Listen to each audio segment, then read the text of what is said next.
it is. Hold the Pantone chips up to it, and we're like trying to explain to her that the dress isn't pink; it's gray and red and white and peach, and all these little bits of color all in it. So I had to stand like 10 feet back from it and hold up the Pantone color chart and figure out what the closest pink was. So there you go. I fucking love me some Barbara Streisand. I think the original is the dress gold or is it blue? Barbara Streisand is a complicated woman. You never know which color she going with.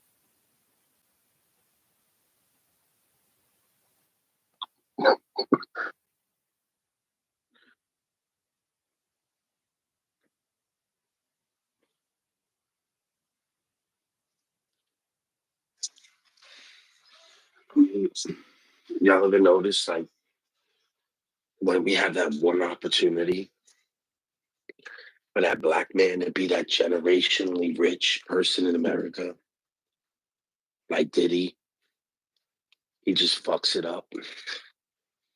Before that, right?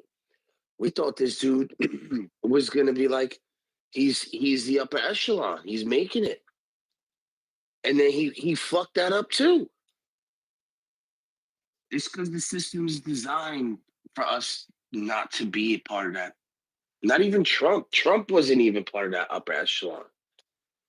They denied Trump to own a franchise in football. They denied his ass. They're like, wait, hold on. You're just a brothel owner. Like, that's what you are. You're there to cater to us. That's why you own the hotels. Like, yo, you can't be part of it. You're only here because you're serving us, Trump. And then after he couldn't get a football team and he had all that airtime, I mean, he was already a pimp. So what does he do? Miss America pageant. And then he's got that shit on TV for however long because he bought all that airtime. Then he's doing the Miss Universe. I mean, then what does he do it in Atlantic City? He had to start his own shit. But in the end, they bankrupted his ass. Boardwalk Empire, baby. But like when we talk about people like David Stewart, right, or Robert Smith, who are the two richest African American people in the U.S. today, like I don't think that those are common like household names, like in any household, right? And I think that's one of the problems, right? Like I think everyone talks about Jeff Bezos and Elon Musk, like why aren't we celebrating these incredibly successful tech entrepreneurs? Why aren't they just as well known as some of these other billionaires? Because when you get that rich, you don't want people to know you're rich. That's the plan. Yeah, you got a figurehead, someone who comes out kind of like represents you. You don't go out yourself. And who's better than that than a Jew? I would pick a Jew to be my front man. That's why you see at the top, the richest white people in the world or in America are Jew because they're the front guy. They're the lead singer to the band. That's it. Because they have all the anti-Semitic rules. They're not gonna fuck with them. They're Jew. They have these secret laws and secret handshake. And yeah, I'll put you as a CEO. Go ahead, run the company. That's it. And the space lasers. You can't leave out the space lasers. Those things will fuck you up, man.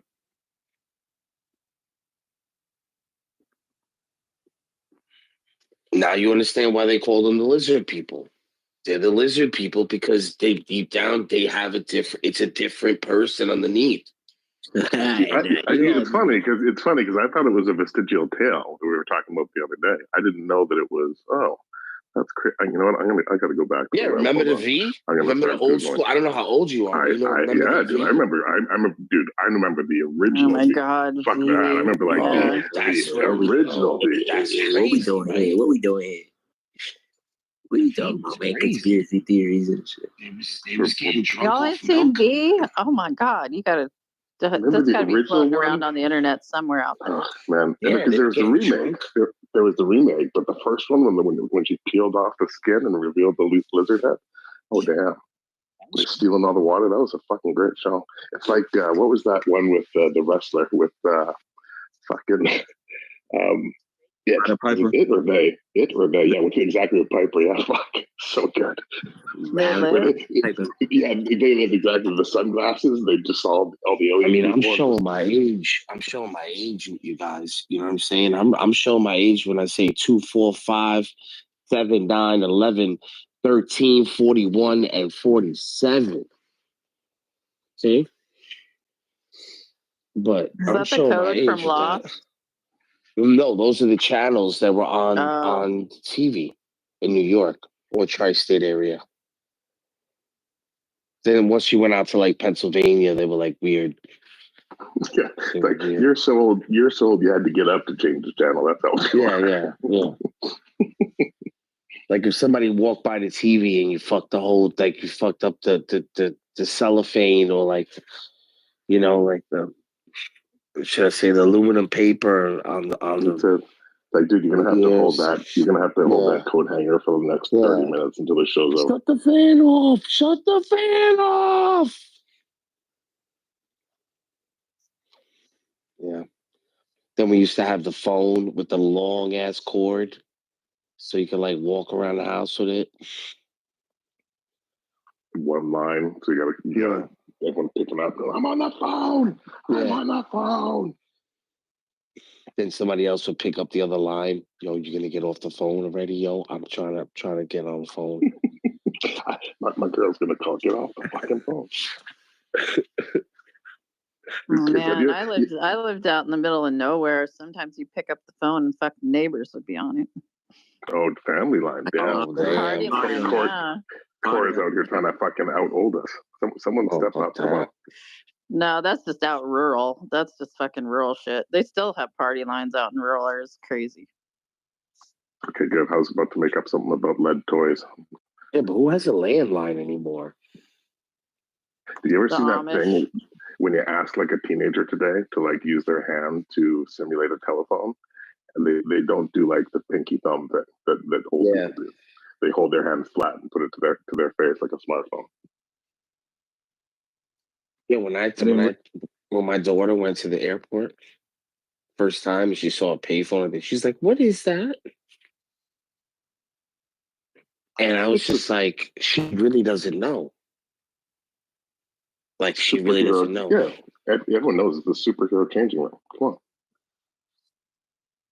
And that's how you could tell, like, how things in the past could have easily, because none of these kids know what dial-up is. Like, internet dial-up. Like, they don't know what that is. They're like, what is that? As if it never existed. You know? But and that's what's crazy, dude. That's 15 years. Imagine 5,000 years, right? Where 90% of the shit is now dissolved and non-existent. Like, try to understand what the fuck was going on with that kind of. What Corey does. Basically, what Corey does every day. And here we have Uthman fucking burning manuscripts from the only person that received wahi from Allah. He's burning manuscripts. Come on, bro. That's like the definition of corruption. I'd rather have 50,000 manuscripts and have the opportunity to figure this shit out than some dude going, well, I'm not a prophet, but I'm going to play prophet right now. You know? And are you talking about Constantine, who brought together all like the hundreds of scholars to decide what the ultimate Bible was going to be? And then burn all the other Constantine, what year is that? Constantine. Was it Constantine, Corey? Like, who was what the year is that? Is that like the 300s? Yeah, it would have been like 300. Yeah. Yeah. See. Like, was it him who was kind of head of the Roman Empire at the time? This nigga modded himself. The majority of the Roman Empire was Catholic at that point, or Christian, and so he was saying, "Listen, if we're going to use this religion as a way to kind of control people, we need to have a good understanding, and we need to have one version. And so he calls together 300 of scholars, and he sends them off to kind of decide what is cool. And they chose, like, what is it, 4 or 5 books, and then ditched the 40 others and ordered them destroyed in Egypt and other places. I think. Feel free to correct me if I'm wrong, because I could very well be wrong. But yeah, just kind of for me, it's fascinating because I haven't looked into it too much. I'm fascinated in the stories that were not included, the ones that got the boot.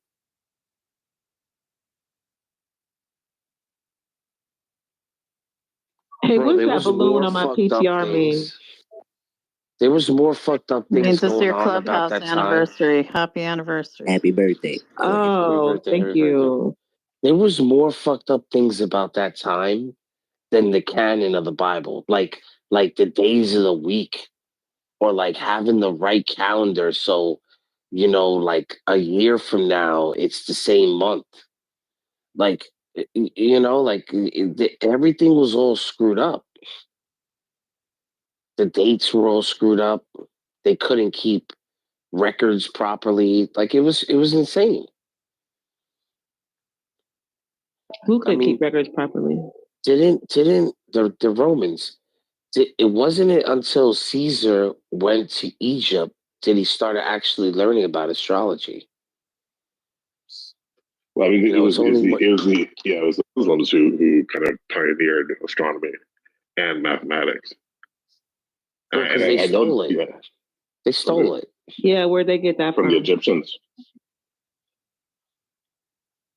But my understanding is that they came up with algebra. No, it was the Europeans that stole it from the Muslims. Well, after that, they started inbreeding, so that's it. All that intelligence went down the fucking drain because they started just banging their cousins after that. So there was no diversity within their group. You're talking about the European royal family? No, I'm talking about the Muslims. They did that with each other for a while. Gotcha. They would do too much the inbreeding with the cousin and the cousins, and they didn't realize that could, they wanted to keep it in their family, but I mean, but also the European royal. Yeah, but they died out. Are you talking about like? The Hanoverians. Yeah, they just died out. I don't know what their thing was, and then the Habsburgs were the ones with like the jaw and this funny shaped skulls. Eventually, poor Charles V, that guy, man, his tongue wouldn't fit in his mouth, even though he had that big old jaw. Ugh. I never heard of that. It's fucking like complete mutant, like way too many cousins marrying cousins. Yeah, he was probably the worst outcome. I think the way it works is like if you had a kid with your sister, that first generation wouldn't be like there would be no deficiency. There wouldn't be nothing. No, it would be like you having a kid with anybody else. But then what happens is if you keep doing that with the same gene pool, I think that's eventually where it gets fucked up. But if you do it within 1 or 2 generations, there's not going to be like no, like you're not going to be born with an extra arm. Basically, what it is if one of your parents has a copy of a gene that carries some sort of genetic disease, like say hemophilia or ALS or something like that.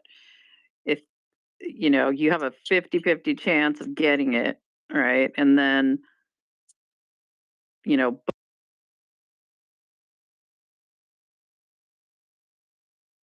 chance of having it, so it's not a good idea. I just met somebody that I just found out that was inbred. Like her mom's brother raped the mom or whatever, and they had a baby. She seems fine. I never even would have guessed it. Well, the genetic disease has to be present in the first place, and even then, you could end up with a situation where only one sibling has it or neither of them does. So, yeah.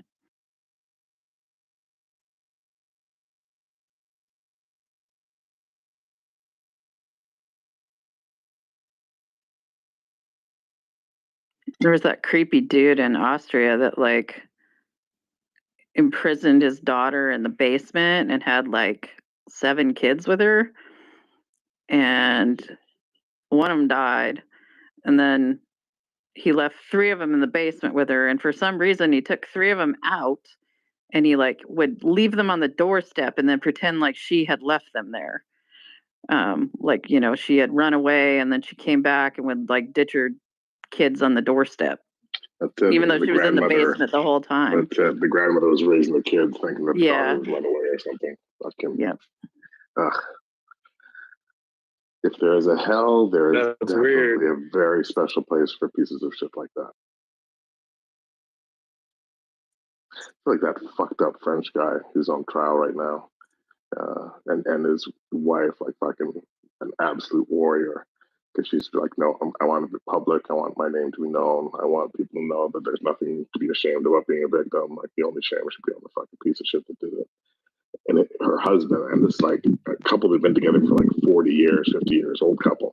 And she found out the husband would drug her before she went to bed and then invite a whole bunch of guys over to, you know, do horrible things while she was passed out. And this happened for years before she found out. And then video evidence of it came out, and it ended up the guy got caught because he was doing upskirt pictures or something like horrible like that. And then the cops arrested him and then found video evidence, and then it all came out. And so now there's like 40 or 50 guys that are on trial right now for participating in this shit. It should just be fucking crazy. Dave, what the fuck are you doing? What's they protesting something? That sounds like she got diddied though. That's how most victims are finding out, waking up not knowing shit. Like an elderly French version of a freak party. Yeah. So the title. I just find it's really hard that what you guys just talked about. Really hard to believe because I mean, if Can I finish talking? Yeah, I was making a comment about the room. If you can hear me, can anybody hear me? Yeah, we can.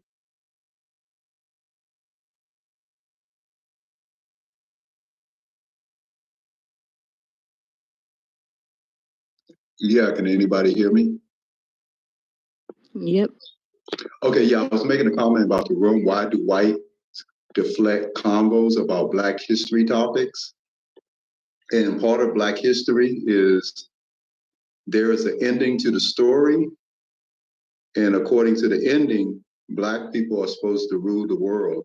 So are white people comfortable preparing their minds on how they feel about Black people being the next world rulers? It's part of our history.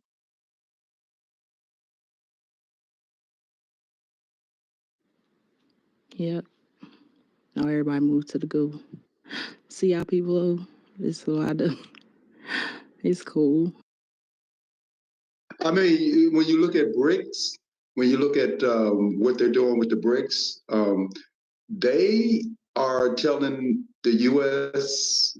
and the West, you know, go take a hike, and they're setting up their own economic system and doing their own thing, and that seems to be okay. People are fine with that. No one's slamming that down. But the moment I suggest Black people, you know, take world rulership, then you know there's a problem, and I'm just wondering why. Don't you think it's our turn now? You've been doing it, you know, it's like a video game. You know, you've been on the game all day. You know, let your brother, you know, have a chance. So what's wrong though? People comfortable with that? No, they don't want to talk about it. But you know, it's so funny. We had a room going. They came in and killed our room. And then when we want to get back, you know, you got a bunch of followers down in the go. That's what they do. You know, when it comes to talking about certain topics, And this is what we was talking about earlier about the privilege and the go-to. Well, if it's anything towards the other way, this is how we act. Look at the proof in the audience. So, let them stay down there like a bunch of followers. I'm not letting them back up.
I honestly don't even know what Dave was doing in the goo. I was trying to be funny, which one out of every time at 10 times.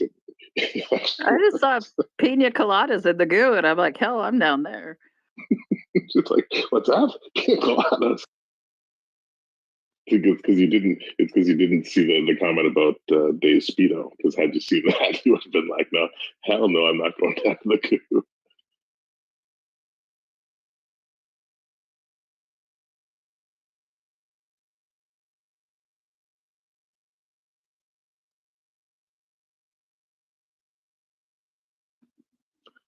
I just have to drink my strawberry liquid IV. I'm allergic to strawberries, but I can drink strawberry liquid IV. It's the only strawberry I get.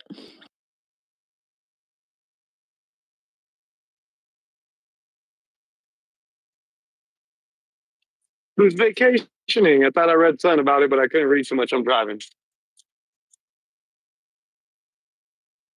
I was trying to be a smart ass, but I think accidentally we killed the room. I'm sorry, Sandra. That's my bad. And that's not just me being Canadian. I'm genuinely sorry. That nonsense killed the room. You got to say it with the right accent, Jeremy, or it's not truly Canadian.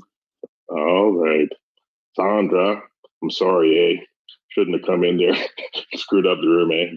Got in there, gave her, and fucking that was horrible, eh? So I'm really sorry, eh? What the fuck? What is that, Jeremy? That was my Canadian. That was terrible. Okay, you know what? I'm from Quebec. If I were to do it like Quebecois style, no one would understand what the fuck I'm saying. So I pretended like I was Désolé. I don't know. I don't know that you killed the room just so much as I know that I wasn't ready for that conversation. I can't relate to it. That's one of those things I stand down. I actually thought it was an interesting conversation. Like Sandra and I have talked about this in the past. Like it's not an either or thing. I think I think it's important. It's important to acknowledge the past, but I think for anyone, doesn't matter who you are, it doesn't change what you have to do every day when you wake up. You got to wake up to fucking bust your ass, and like I think those two things can exist at the same time. Yo. Fuck going on? What's up, Birdman? How's your day going? Pretty good, man. Happy Halloween. How was everybody's Halloween? Or you guys don't traveling? I'm traveling. One of my girls are too old for that stuff now. My daughter's doing some sports shit, and so we're traveling for competitions. I'm traveling for work right now, man. I wish I was home with my kids. This is You one of the driving, first. Juju? I Yeah, just one of the first 2 holidays I missed.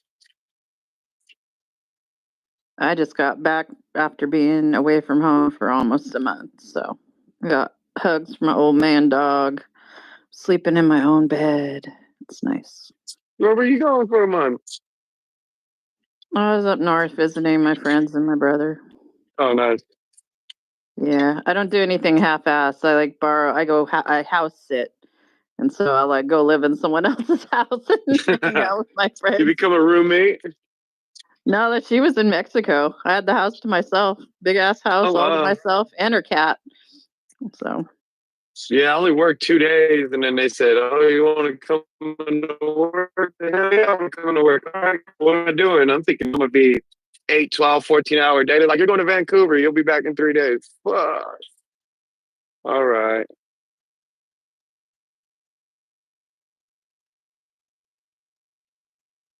that reminds me, I got to put together a cost proposal for my husband to do some contract work. Fuck. Got to get plane tickets on there. But I shit, did Cora, look out though. I didn't know you were married, Cora.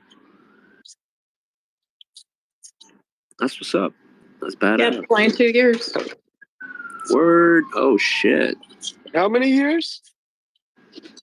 Double deuces. Oh wow. Oops, that's crazy. Wow. Damn, you look hella young to be married that long. I'm 50. What? Now them everyday bike riders doing their thing.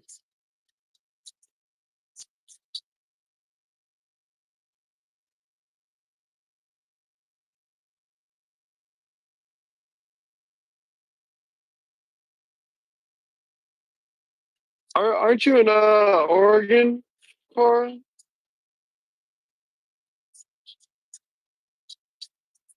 Yeah, I'm in Portland.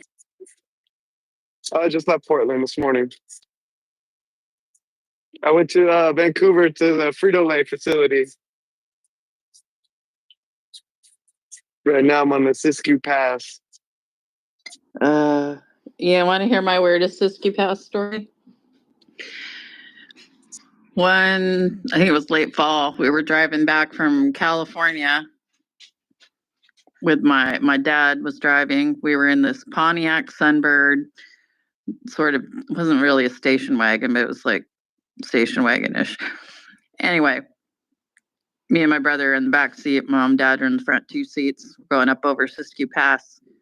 There's this woman, this messed up looking woman walking barefoot in the snow from truck to truck while all these drivers are chaining up, right? And they're all like telling her to scram, whatever. So my dad decides that we're going to pick this lady up and at least get her into town out of the snow. Oh my God. She was sitting in between me and my brother in the back seat. And she was obviously like a strung out lot lizard, right? That some driver had just tossed out of his truck because he was sick of hearing from her. And boy, did she tell us the stories.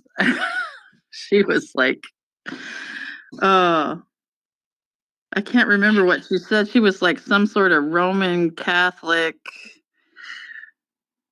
I can't remember. It was craziness. It was just wild craziness. But yeah, I just remember sitting in the back seat with this lot lizard for 45 minutes. So fun. Oh my goodness. I got lucky though, because yesterday it was pouring. It rained super crazy, but then today, like I'm coming over the pass right now. I'm gonna stay in Mount Shasta tonight, and it's nice and dry.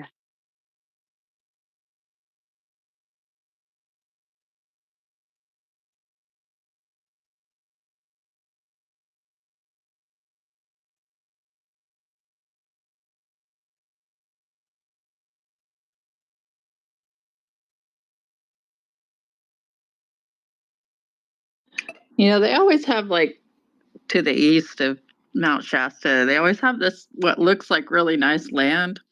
But then I'm like, oh fuck. water rights. Like, that's the crazy shit up there.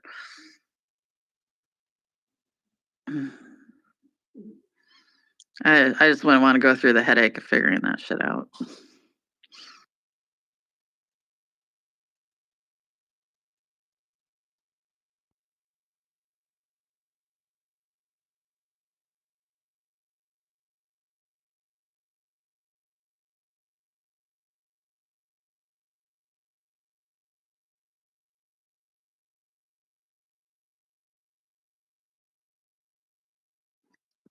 Mondo, you trying to get people in here talking about mold children and adrenochrome?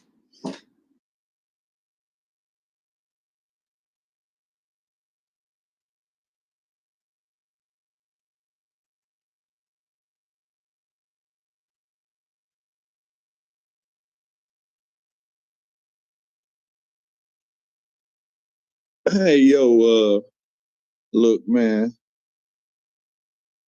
dinosaurs don't exist.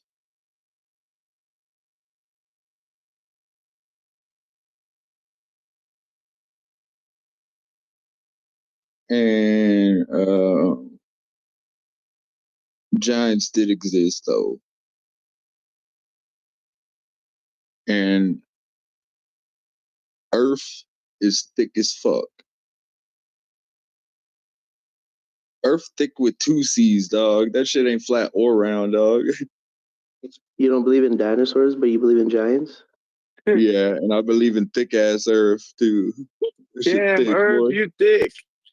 Damn, Earth, you can thick with two C's, boy. Hey, and I also believe in that the Vatican is stealing everybody's left shoe for Satan. Why? It's saying only left footed? Yeah. Isaac, you sound like a cokehead. I also believe in the fact that he who smelt it dealt it.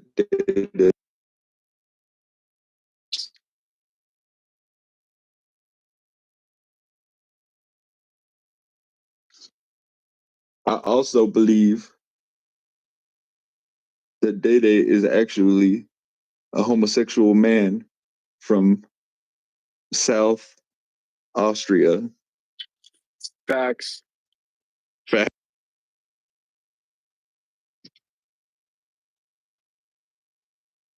I seen it myself, dog.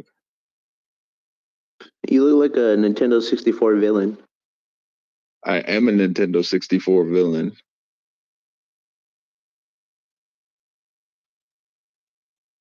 Look at me. The fuck? You think I was just a regular person? Dog, I'm a PS1 villain. Why do you believe in giants? I mean, besides the drugs you take. Why do I believe in giants? Because the Smithsonian is taking all the bones. Wait, what? Because Smithsonian Look, I seen the dog bones you could get that are extra large. Where the fuck you get those bones from, if not from giants? Okay, I'm asking about giants though. What made you believe in giants? Because, like I said, there's a bunch of stories, disconnected stories all over the world. A bunch of stories. About this all right, thing. so there's a bunch of stories, right? In which you should take into account, there's right? a bunch of different accounts of people seeing giants all over the world. I'm But for with that. some reason, I'm with hold that. on, wait, let me finish. But for some reason, they all the giants they line up, like as in they all look the same. They all have red hair. They all have 6 fingers on each hand. Why the fuck would the U.S. military and Indians from the 1800s in Wyoming, or not Indians, natives, why would they be describing the same fucking entity? Yeah, I'm with that. So there's a lot of stories. You should take that into account as testimony evidence that is real. I'm with that. Now, how come not only is there testimony for dinosaurs, but there's actual bones, but you There's don't believe no that? testimony for dinosaurs. But you don't. Okay, but you don't believe the bones that we found, the physical. The bones dinosaurs. are obviously giant bones that they reconfigured to look like dinosaurs. What the fuck? So did giants have horns? Did they have little jagged teeth? Did they have like Hey, look, holes in their hips. hey, I only pay attention to myself and what I do. I don't know what these giants were up to. You feel me? The giants have faces that are like super, super long, like a beak. Yeah, giant tailbones. Look, man. Maybe dinosaurs did exist, and Nephilim are just both dinosaurs and giants. And giants. Like, as in, like, so, like, it said in the Bible that the angels came down and, like, banged women from Earth. They didn't say human women. You heard? They said, what if they saw a lizard? And we're like, ooh.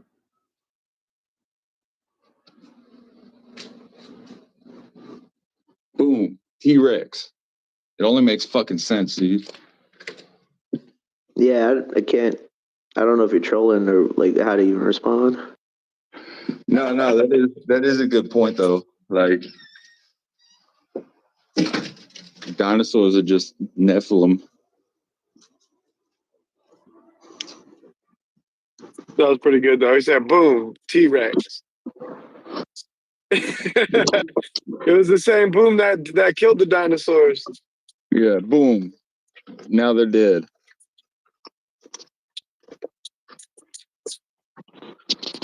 Watch your mouth. All dinosaurs are dead, and they're all myths. So I think the aliens are playing one fucking giant game with us. I think the aliens are the dinosaurs.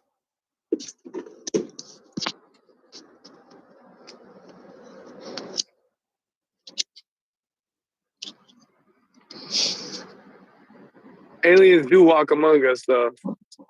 No, they did walk among us, but they then still do. us, we were the aliens PTR, next. dude. What happened was we crash landed. We crash landed on the planet and killed all the dinosaurs, the previous aliens, and we became the new aliens. You look like a Nintendo 64 alien. I am a Nintendo 64 alien.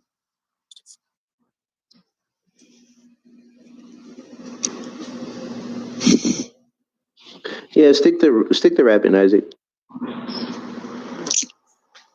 I don't only rap. I make like rock songs, mostly at this point. Oh, so you're trying to rap battle right now, Day Day? Is that what it is?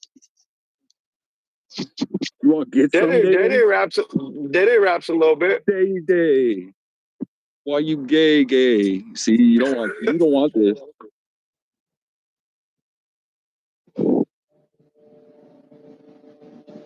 You don't want it, Day Day. I'll lyrically give you a stern talking to.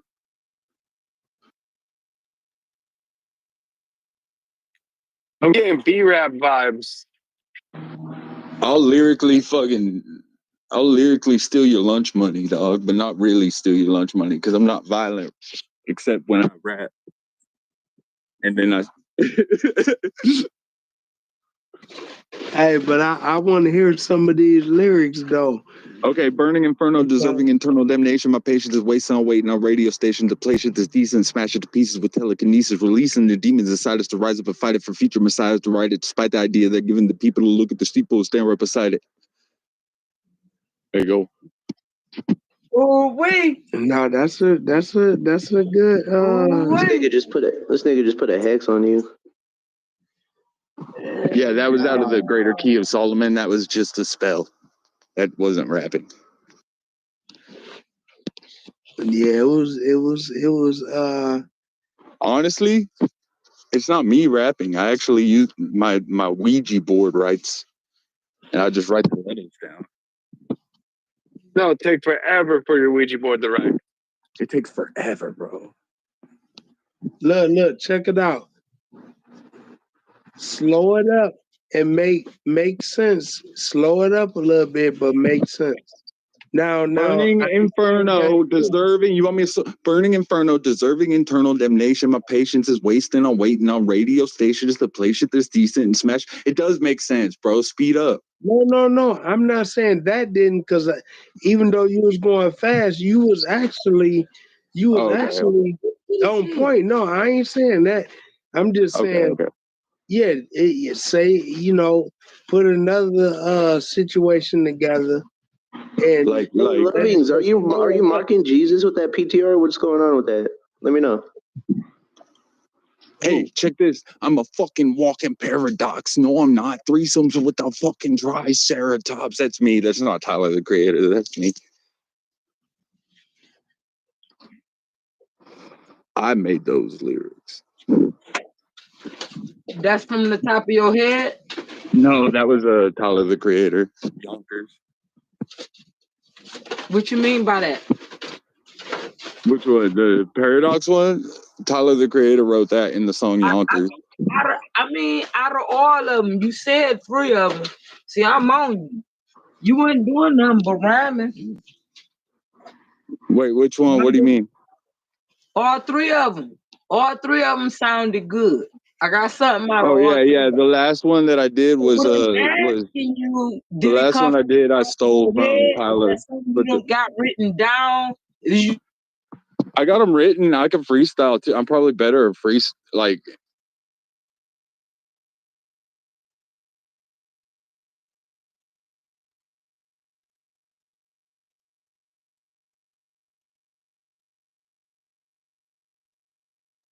Or why is there more conversation going on in the chat than there is on the stage though?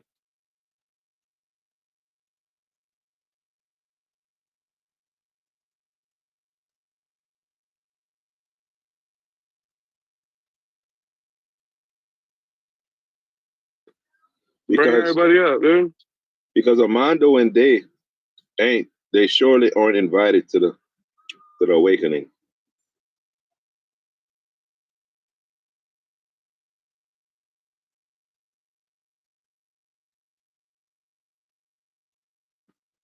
They believe in the rapture.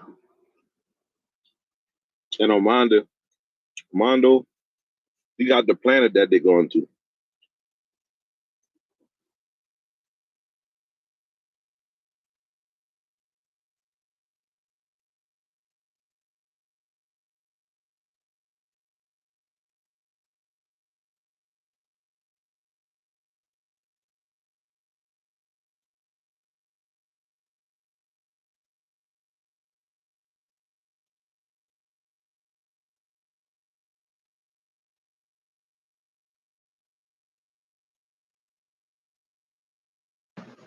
Oh no, Armando! I take everything back I said in the chat. My bad.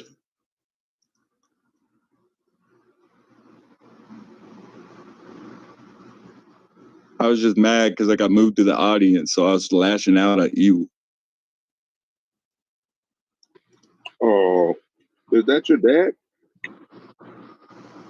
No,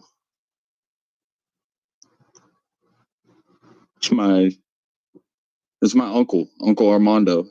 Look at him. Okay.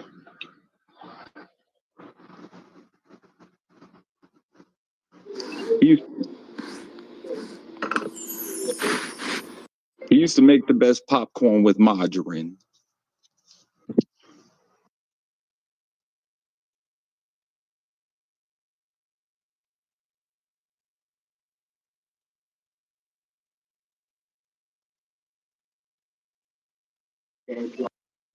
Bro, they can love As he have his own start talking. branch in the Talking Apes. How did you Yo, I've know? been hanging out for ages, How did you bro. know I The was fact gonna that bring it I up? don't, Hey, nah, you know too much. How did you know I was gonna bring it up? I'm practically a fucking talking ape. Literally. I mean, you'd have the PTR if they know how to spell that name upside down. I'm pretty sure Day Day has like 16 Isaac Ape photos he's made with AI, and he just never gives them to me.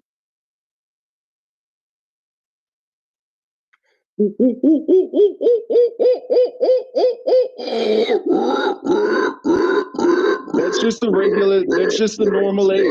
That's not a talking one. That's just the normal ape. It's just new leadership has come. The strength of the apes. Okay, that was a talking ape. Okay. Sorry, you had me confused.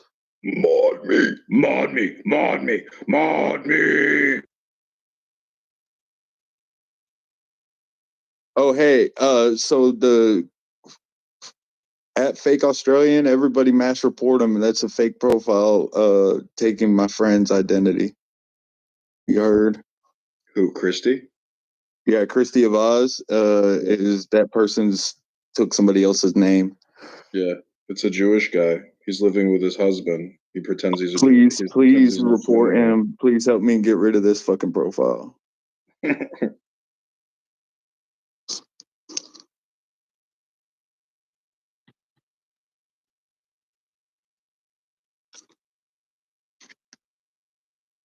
Damn, everybody gets laid on Halloween. Why am I an idiot, Day Day, you fuck boy?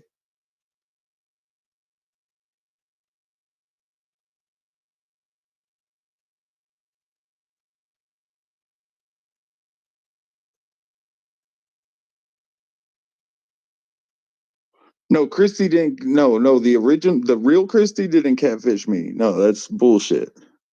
She got your ass. Nah, because she actually talks. That guy, the fake Australian guy, doesn't talk. Oh, I see what you're saying. I thought that the fake Christy, the girl that talks is actually a fake Christy, and this guy or this woman is trying to expose the fakeness in the real in the what we call the real Yeah, Christy. it's a work of art. Exactly.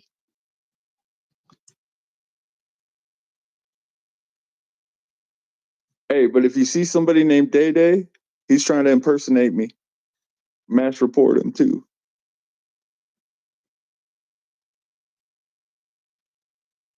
Oh, I'll make it worse, Day Day. Hold on.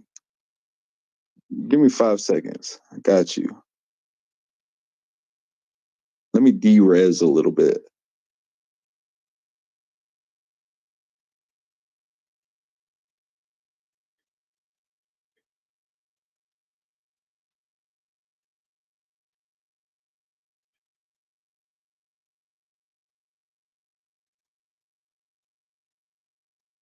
PTR for Atari level.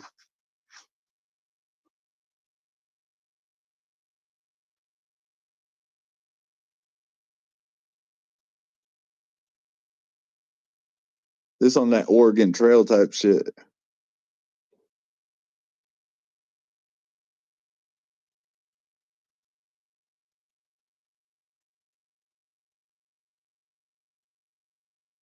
Is there internal conflict am I in the middle of a civil war?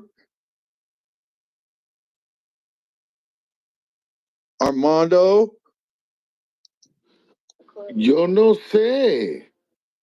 Oh my God. You guys stop fighting. There's plenty of op outside. Fuck, I can't even get moderator. It's because you weak ape. You a weak ass bitch ape. We Whatever. I could strong apes, bitch. Maybe I'm not a fucking ape after all. I'm just a regular person. No, bitch, you worse than an ape. You a fucking orangutan. I can tell. Look at that. Orangutan's an ape, you fuck boy. Fuck boy. Take a fuck boy to know a fuck boy, you fucking ape. Fucking with the best ape. I am projecting. You're right. I am projecting. That's right, bitch. Don't fucking project with me. I'll project it right back to you, bitch. This is love, the king ape. The prophecy that could change everything. The great awakening is now. Uncle Ruckus is dead. New leadership has arrived. We have assumed control. Why did y'all kick Uncle Ruckus? What happened? Nobody kicked Uncle Ruckus. He had a massive arterial sclerosis burst out. He's gone. Y'all notice the difference in the room now since he'd been gone? We put together a tithe, and we're still gathering money for his funeral. Rest in peace. I've seen him recently. He's still alive and well. Don't lie. Stop making it up. We already took the tithe. He's gone. He's never coming back. So therefore, you must rally around love. Look, You must. all I'm saying is that, like, if y'all are gonna be in a civil war, Cora could at least send me some nudes. Nudies. Yeah. You want to see a 50-year-old depressed white woman, pale as a white goat, sending you photos of her flabby ass? I got a thing for Fuck, just go to Karens, though. jizzhut.com. Go to pornhub.com, you I fucking got loser. a thing for Karens. Karens? She hasn't left the house in 3 months. You think this chick's in good shape? That's fucking hot, dude. Why? Because she's got money? No, money has nothing to do with it. Then why do you think she's hot? Because she's because you could see through her. I like I like transparency. Interesting. Are you transparent? No, I have melanin, like a little bit. How much melanin? More than your average white folk. Interesting. Interesting. I'm darker than a lot of dudes that think they're dark. So your little bit of melanin is more melanin than a person with a lot of melanin? No. Well, that's what you just said. No, like, as in, like, sometimes I'm darker than light-skinned like black dudes. Well, is this how you think you're going to pick up Cora's nudies? Because I don't think you're really convincing. No. I'm not trying. I demanded it. Oh, shit. You're a real man.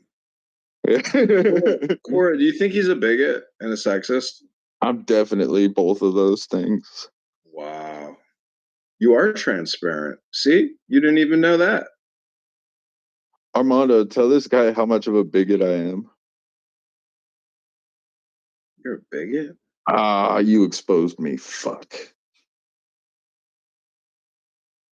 Well, like I said, Uncle Ruckus is gone, and I encourage you all to embrace love and support love for the new presidency of the Talking Apes. As your president, I will protect you, I will respect you, and I will represent you in the animal kingdom. And as he will a talking also ape, deport all immigrants. No, all apes that cannot talk will be deported. If you can't speak and you call yourself ape, you will be deported. We are talking apes. Sorry. I'm just a talking man. No more nonverbal apes. There's a regular old talking person. Okay, everybody, repeat after me. Caesar, Caesar, Caesar, Caesar, Caesar, Caesar. I'm going to troll Day Day more in the other room. Good. Day Day deserves it.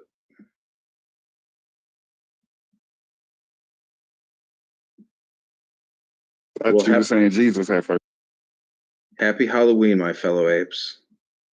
Happy Halloween. No costumes needed when you're a transgender, cisgender tranny. That's a costume enough.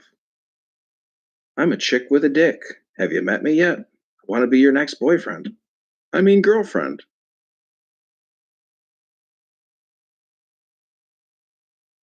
Sense. It makes perfect sense. And I was really with the whole. I was really surprised with the. So help me understand now that you actually seen the ballot, and I kind of looked over my online ballot, but as far as the whole. But you have to understand, and I don't mean to cut you off, but you have to understand that looking at my ballot isn't going to be equally indicative of what you're going to see, because unless we live in the same zip code, you see what I'm saying? We have a different Senate, like we have a different congressional race that's going on. Adam Schiff, yes, he is on both of our ballots for Senate, but there's also an open seat in my district where he used to be the congressman. Do you see what I'm saying?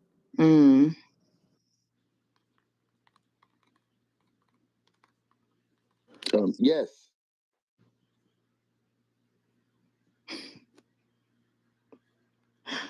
Is that West Coast? Who was that?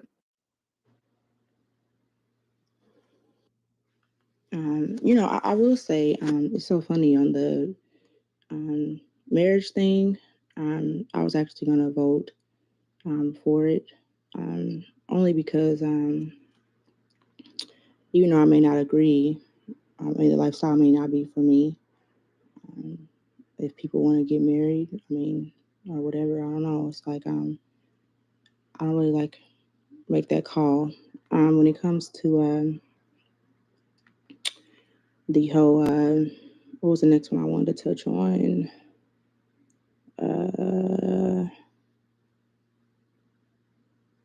Yeah, the right to marry, and also, it was the trans gender. I do agree that The expansion of the transgendered Medi-Cal, allowances of yeah, that I think that that shouldn't be the responsibility of taxpayers. I think that money could go towards the people's their health and our well being, not so much as that. I know some people feel that that's something that does help their health. I'm not really for that. Having to come out of my tax money. Well, as far as the gay marriage thing, can I ask you a question? Yeah. So, if you look at the aims as far as the LGBT, community, they wanted equal protection in times of difference or in times of impactful change, such as when somebody dies, when somebody gets divorced, X, Y, and Z. All of that was always protected under the ability to have a civil union in the state of California.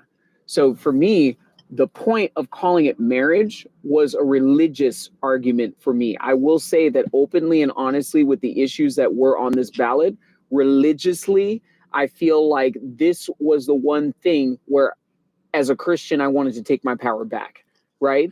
In the sense that marriage for anybody, regardless of whether you're married in a church or not, should not be called a marriage. It should be called a civil union. So if you're going to make a mockery of what you think is marriage by saying that it could be anything of my religious understanding, beyond a man and a woman, I'm going to vote against it, if that makes sense. But I don't believe that, gay people, they decide that that's who you want to boo up with for the rest of your life and you want to be able to have that person visit up in the hospital and leave money to them.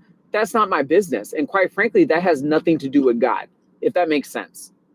Yeah. And see, everybody's look on it is different. Like for me, when it comes to marriage, right, I look at the whole getting the legal certificate and all that. I just find that I look at it like a financial contract. When a civil union. Yeah. So when it right, comes but when to you up in the church, but the pastor is jumping the broom. Let me just land really quick. But you don't have to get married. But my thing is the way I view it is, when I go and get married, I don't actually have to have that paper. The way I view it is more of a spiritual thing. It's a covenant. It's a covenant between the vows between me and you, and the higher power, right? Everybody doesn't look at it that way. So when it comes to the whole government contract of it, the government filing paperwork of it, to me, I don't think that has any spiritual ties. That's just my opinion. So on that, it's just like, whatever. If they want to go into a financial contract together, whatever. So right. I'm not going to lie on that one. I was kind of going back and forth on that one. I'm not going to lie. Do you understand the difference in what I'm explaining? The issue on the ballot is 100%. Not for anybody to not have those financial protections or those legal protections. Okay, Obama already got that on lock, right? As far as the federal level in the federal legislation that Obama signed into legislation, that trumps whatever the state is willing to say. What the state is doing in the California is saying that symbolically, we are moving to define marriage between a man and a woman. It does not repeal any sort of civil union rights that were extended and affirmed through Obama signing that said law into legislation. Does that make sense? Does that make sense? Mm-hmm. That's why I voted on it how I did. Because again, it juridically, and when I mean juridically, through the action of the court supported by voter decision, and by court decision, it doesn't support removing civil union rights from gay couples in the state of California. It just simply doesn't do that. Well, yeah, they're well, pretty much. I know they're changing it to, declare a right to marry as a fundamental right. Now, see, that's where the wordplay kind of came in. And so when I read that, I was just like, oh, all right. And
Hollywood go. Yeah, I agree with that. 100%. 100%. So, did anybody else get out and vote early? Anybody mailing their ballots? Anybody undecided? I know Dave's not voting. Anybody else not voting? I'm undecided. I mean, I kind of feel like I don't even. I'm not even sure I feel like voting, to be honest with you. But then I can't bitch if I don't. You know what I mean? That's true. That's true. So, Can I ask him a question? yes. So if you're not going to vote for president, I mean, aren't there local, municipal, and statewide measures that are important to you, to your family, or to anybody that is around you? Yeah, definitely. Like there's those I don't really have a question on like what I want to vote for. They're kind of like based on my opinions and beliefs, which is fine. I don't have an issue with that, but it's the president one that's really I'm just kind of like stumped. So I'm leave it just like, blank. yeah. No, I'm gonna vote on everything else. What I meant is voting for president. I'm kind of like I don't know if I'm gonna be able to vote on that one. All right. And I'm not trying to bust your That's what I balls. I'm meant. just very deliberate in my communication. So when somebody says they're not going to vote, I'm not thinking that they're just going to leave president blank. I'm thinking that they're just not going to. I know.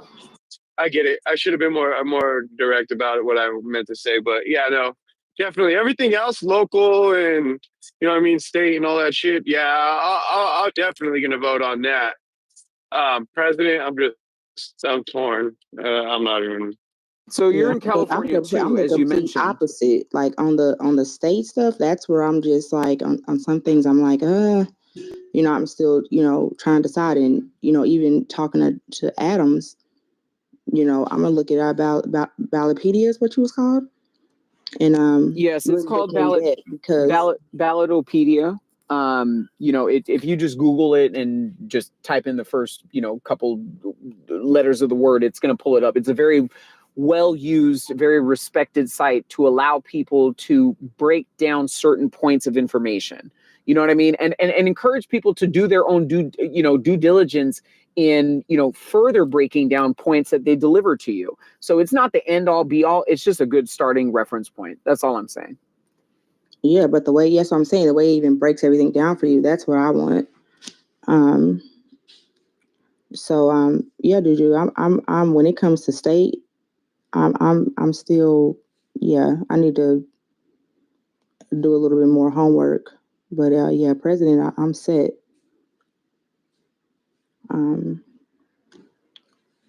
So everybody, I wanted to be. My bad.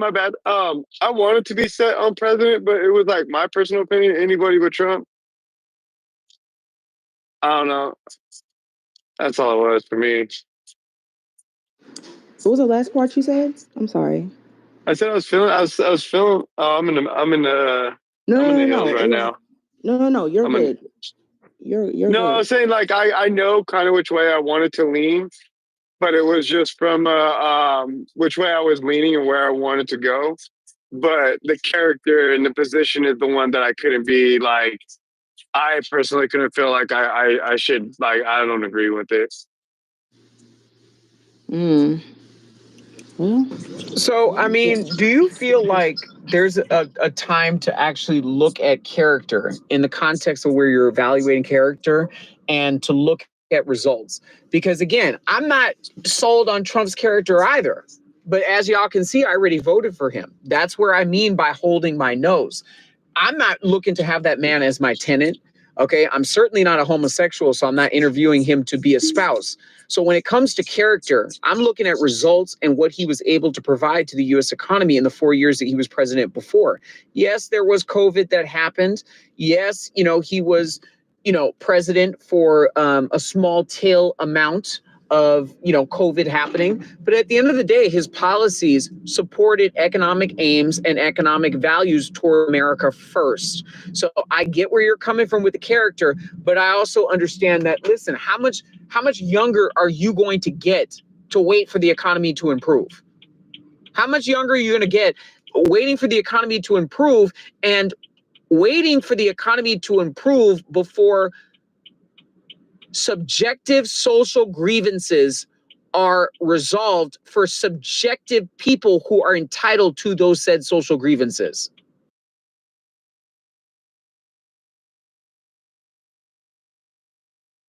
Well, that's where I like agree with you. I do agree with that on that standpoint. But my thing is like, okay, and tell me if I'm wrong.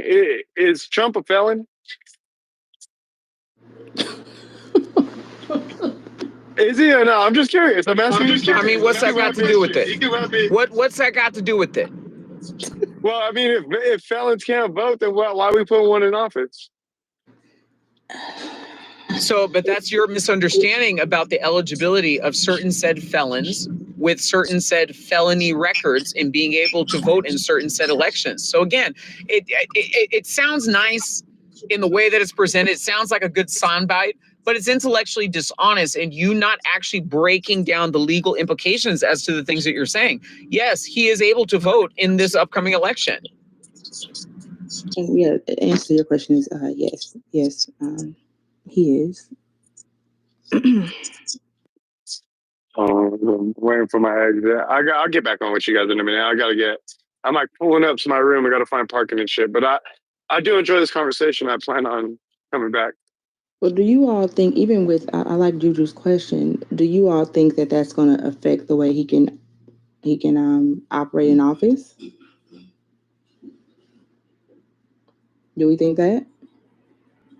No, because at the end of the day, Sandra, he's able to, if the courts don't appeal it based on the bullshit cases that were put down the pipeline to begin with, if they don't appeal it, he's able to pardon himself. He's able to move freely and to continue to be president. This is all propaganda. If you can we maybe look up what the requirements are to be a president in the United States? Can we maybe look up what those requirements are? Because even people saying that despite those requirements and him having a felony conviction, is he eligible to show up on our ballot here in the state of California? And guess what? I just voted for the man. Yeah. So do you think that him being able to pardon himself is basically like a free get out of jail card and you're good to go because you're almighty powerful to fucking excuse yourself? Or do you think there should be a standard who holds that office and being, you know what I mean? Like that's the highest office, and you know what I mean? And if you're allowed to do whatever you want, then shit, we should all just go for it. So again, we're having a conversation as adults. These people are not running for high school class president. They're running for the president of the United States. So when you look at the question that you just asked, this free for all, this Peter Pan Disney version of you trying to have this gotcha moment, we're not paying attention to that as actual reasonable adults. What we are paying attention to is who is eligible to run in this election and who has economic aims and policies and rhetoric that is going to be simply pointed aiming towards improving this country. So again, do you want to talk about policy or do you want to have a conversation about culture war, feelings, emotions, and things that have no place in a discussion of an election? I'm just trying to understand exactly what the aims of the conversation that you're trying to have right now.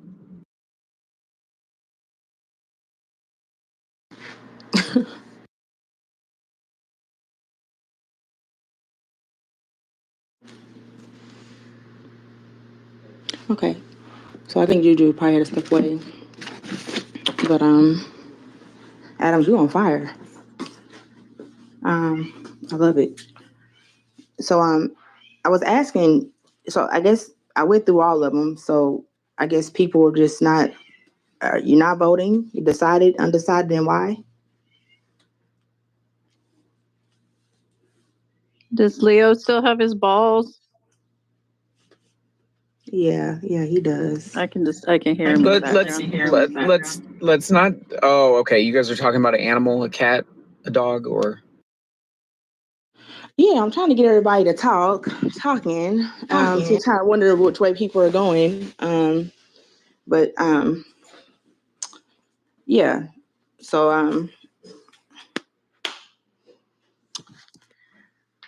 what was the point? I mean, you know, it's crazy, Sandra. There's a whole entire house on this app called the Kamala House. Have you been in there? Yeah, I've been in there. Yeah, I mean, you know, so I know that there's plenty of people, you know, constantly chat banging and, you know, running up onto the stage and having their, you know, woke moment of philosophical indulgence. But it's very funny that, you know, when people want to have a conversation about policy and they want to have a conversation about fiscal impact, you know, nobody wants to have that conversation without bringing in a layer of emotional bandwagon arguments. You know, they try to sneak things in there to try to derail the conversation. I mean, it's just, I don't know. I'm just as frustrated as you are, because I'm seeking out to have an honest conversation with an opposing side that is not deployed on this app to have that honest conversation, nor are they individually interested in doing so. Does that make sense? It's very weird. Yeah, it is. And you know, Yeah, I'm just tired of telling people the fiscal impacts and then having them just completely ignore me and go down some pre-programmed rabbit hole. I mean, Cora and I do not get along, but the fact that we can sit here and acknowledge the same point and agree, I mean, that's saying something. yeah, most definitely. But you know, hello, Cora. By the way, you look very lovely in your PTR. Well, good to know y'all know each other. It's always good when you know, you know each other and you kind of know what your stances are. You know what you know a person's views are. So you know that's good. I love it. But I mean, so now that I'm parked and stuff, I do like, how do you say, like, appreciate, I guess, Dr. Adams' input, because it is educating. You know what I'm saying? I'm learning when I hear this guy speak. Don't get me wrong, but at the same time, I'm just like, anybody but Trump. That's all I was asking. You know what I'm saying? Like, I'm probably like 80% sure I'm gonna be voting for the guy anyways. I just don't agree with his character and who they're putting in office. That's all. You know what I'm saying? I know it don't mean nothing to nobody, but it's just, if I just think that there could possibly be better people, you know what I'm saying? Better Republicans that can take the position and still do the same policies and whatnot. And just, I don't know, the guy just kind of just, I don't know, it just kind of just seems like the character altogether for both sides is going downhill when it comes to who's going to be running the country. Juju, let me just say something. What you said means something to me. Okay? It means something to me because I'm trying to understand exactly where people are at on the fence, and also where they're at on the fence in agreeing with the same thing that I agree with. I don't like the man's character. I don't. You know, for me personally, I grew up in polite society. You know, I grew up amongst a bunch of business industrialists and a bunch of takers. But at the same time, you take with a polite smile on your face. You take with giving people back some type of dignity, whether that means making them whole or whether it means, you know, having a conversation for which, you know, you don't have villagers and pitchforks, you know, chasing after you behind you. You know, that I get where you're coming from with that. My whole thing is I want to understand why people believe that despite people holding their nose for recognizing why this man economically is in a better place to change the trajectory of the country, why people are so stuck on all this other bullshit that, quite frankly, has, number one, been left up to your individual states, has been left up to your individual local elections, and has nothing to do with the presidency. Why suddenly are these things being conflated when it comes to actually doing the heavy lifting and making a soluble intellectual argument? Those are facts though, where you just said I totally 100% agree with you on that. A lot of the shit that we deal with, it has to do with our state election part. I mean, yeah, I get that part for sure. I mean, if there's any confirmation that I need, I'm pretty sure I'm hearing it. You know what I mean? You are, and I'm telling you right now, this election is going to decide when I personally go into politics and how soon. Because I'm telling you right now, if that man loses, I am going to run for the 47th district here in the state of California. That is my home. That's where I was born. That's where I grew up. That's where I graduated high school. That is my home.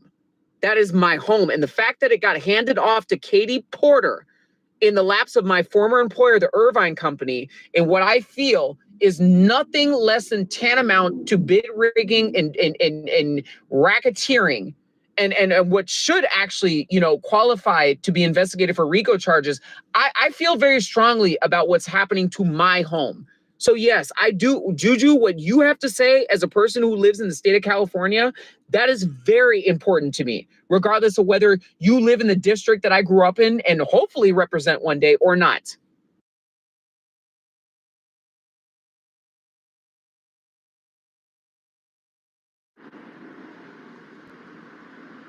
You should, man. You should. I like I said, I agree with everything you're saying. You're preaching to the choir pretty much, and it's just fucking. It's just the man that's there, I should say.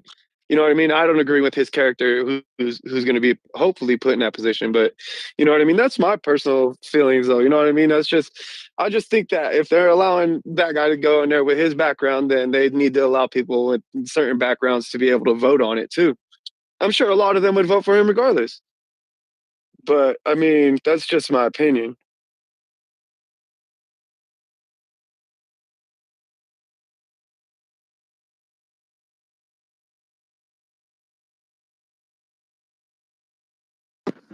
I appreciate y'all sharing their opinions. So, yeah. Well, I appreciate y'all for answering my questions. I don't get why everybody's quiet, starting to feel like a pity party. I'm not voting. That's why I'm quiet. Well, that's why I was asking. I said, "Are you undecided?" Nobody said nothing. I said, "Are you decided?" Nobody said nothing. I said, "Are you undecided?" Nobody said nothing. Y'all really to the state. I mean, I appreciate the support. I do, but I really was cool. I don't. It's just not. Hey, Samoa, welcome to the stage. Hey, What's Stuart. up? What's up? And I'm decided. In my state, I'm voting for a Republican governor. And the only reason for that is the crime rates that happen to plague our metropolitan cities. So lower taxes, get all these idiots out of the way, and let us live our lives, right?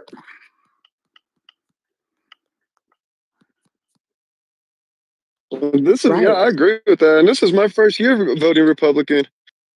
Yeah, yeah. This is his name's Dave Riker. I'm out here in the Northwest, and I'm voting for him. There's a couple of capital gains things, initiatives that are there. I'm voting for, and then yeah, I have to rock with this dude Trump, man. Everything that I've been giving her a good chance to explain what it is she's gonna do, and it's not clear. And I'm a pretty charitable person, so. I think I just had a little moment myself because, like I said, this is my first year voting Republican, so maybe that's why I'm having such a hard time voting for him. You know what I mean? For voting for Trump. Like for me, it's easy when you have a problem and somebody gives you a simple solution that makes sense. So when people be like, "How you going to drop prices?" and dude be like, "I'm going to saturate the market with energy. The more energy we have, the cheaper it is. So the overhead prices for all business owner is significantly going to drop because it's cheaper for them. It's going to trickle down to the consumer. It'll be cheaper for you." Like, I don't know how more simple you can be, but when she's asked the same freaking question, bro, I don't know what the hell she's talking about. Like, you get a headache trying to figure it out so how are you going to do it? You're just like, oh my goodness. I was crossing my fingers. Same. I can't make sense of anything she's trying to bring up, anyways, myself. She says shit like, we're going to give you this, we're going to give you that, we're going to give you this, we're going to give you that. That's what the fuck happened when the government gave us everything and now we got to pay for it now. So how does that make any sense? If the government keeps printing more money, how are things going to get cheaper? Wow. Yeah, you heard what her plan on that is, right? As What far is as that? groceries and stuff like that, and price gouging. Right, but then she says, I'm not saying Which the is majority. stupid. I'm only talking about, a small minority of companies that are price gouging. So when she responded that way, I was like, if it's that small of amounts of companies that are doing it, how the fuck is that going to affect the prices? Yeah. Prices never go down in any meaningful way. I mean, inflation's already been reduced to less than 3%, so I'm not sure what the issue is. And Do you really think prices are going to go down more than a couple cents? Like, come on. Yeah, absolutely. Yeah. And even if she does that, what do you think they're gonna start? What do you think these companies will start doing? They're gonna try to start doing things to save money. That's what's gonna happen. Well, That's what I track see record happening when wise, she does that. track record wise, the deficit gets reduced during Democratic administrations and goes up during Republican administrations. That's just, verifiable facts. So So Cora, don't you think that tariffs are a proper pathway into, number one, subsidizing the reduction of our national debt without having to pull into pools of taxpayers? And don't you think that our value on a world stage has been highly demonetized in its worth? Don't you think that? Because it's very funny because one of the younger kids in my family, she's of that TikTok generation. She's actually a pretty good influencer for her age group. I do not want anybody on this app following her, so please do not go to my Instagram. But the question that I was asking her and a lot of her friends was, how many of your female counterparts in the school that you go to in Southern California are actually buying Kardashian cosmetic products? Right? So it begs the question that these people in London, in the Abu Dhabi, and in other places around the world that actually take credence to the products that we put out there. They want our 5-lane freeways. They want to keep up with the Kardashians. Why are we not charging them? Can you speak up on the mic just a little bit? I don't know if it's just me. I thought it was my phone, but you sound a little low. Is it just my phone? I mean, I can hear you, but it sounds you're kind of like a little far away, a little bit. You didn't sound like you did before. Can you hear me now? That's so much better. Okay. So I'm trying to understand, the whole world loves to keep up with the Kardashians, but why are we not charging tariffs and collecting taxes from other countries that are consuming our products in lieu of now Kamala saying that we need to tax Americans? Like, what are we doing? We're leaving such a huge international global base of tax revenue to be able to absolve our issue of our deficit without having to go so far into taxing American citizens. And it's crazy that nobody wants to have a creative collaborations about solutions like that, where it has people out of our country holding the bag, as opposed to having a discussion about how people in our country are going to hold the bag. Like, what are we doing? So, first of all, tariffs, the purpose of tariffs is for protectionism of American industry, right? Well, if we don't have the effing industry here, we're still going to be buying the same damn products, and they're going to have extra cost associated with them because they're going to have a tariff on them. I don't know why people don't understand that. So acting like it's some like free money giveaway is not the case. That gets passed on to the consumer. It may as well just be a tax. The consumer where? The consumer in America or the consumer abroad? Walk me through how that affects the consumer in America. Tariffs, right? On imports? So and every exports. every And item. exports. They go both ways. They go both ways. What foreign company is exporting from the U.S.? The luxury car manufacturers that have U.S. production on U.S. soil that are shipping cars to China and selling them for They 300 don't to ship 400%. that many. I don't see that Right, many because going out of the ports. right now, Cora, because of tariffs. Oh goodness. Yeah, I think you're overestimating the power of tariffs. And you bring up cosmetics. Like, do you really think that's going to bring the cosmetics industry back to U.S. factories? No. It's not a matter of bringing it back to the U.S. Well, that's industry. what the purpose of Hold on, tariffs Cora. is. Cora, It'd be like, hold I'm on. going to put a tariff Show on me a furniture social media influencer so that pushing cosmetics. that Chinese manufacturers can't undercut the price of furniture that's manufactured in North Carolina. Okay, well, we're all over the place. So let's start with my example. No, I'm as not far all as, over the place. No, but you are. Because let's you're start with acting the like example tariffs are of some kind of cosmetic. magic bullet. Let's start with the example of cosmetics. Yeah, it is a magic bullet because obviously it worked in the car manufacturing industry, which is why it's still being used by Joe Biden, deployed from Trump. So it actually does work. So if you want to actually have a conversation about cosmetics, right? Show me an international mic bigger than the Kardashians that does not occur on the U.S. soil. Show me. What? A mic? Show me again. Average again. Do you understand? There's no tariff on. Do you understand the multifaceted part of distribution? They own an American-based operation for cosmetic distribution. Distribution, sure, but the manufacturing. That's where the tariffs go into place. That's where the tariffs go into place. Not the tariffs aren't placed on manufacturing; they're placed on distribution. Distribution.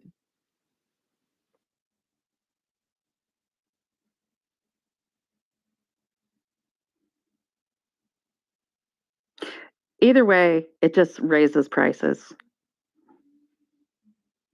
And I think that's the thing. Not to Americans that matter. The way it's been presented, to the general public is China's going to pay us lots of money and we're going to use it to bring down the deficit. Well, China's just only going to be paying us money that the consumer is shuttling back to them through higher prices. So I don't know why you think tariffs are some big,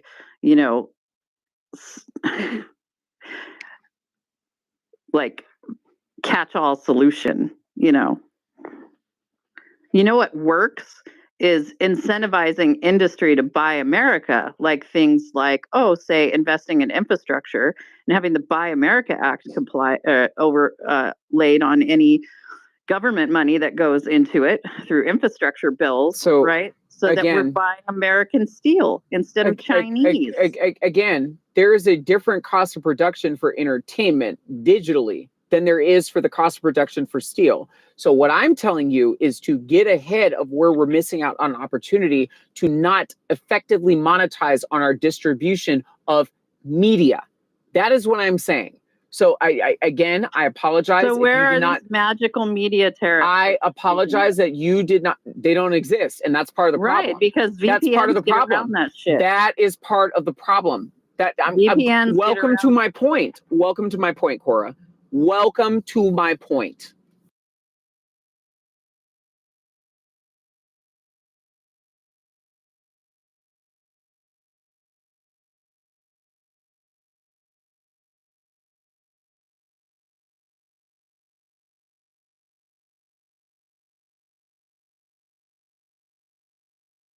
Okay.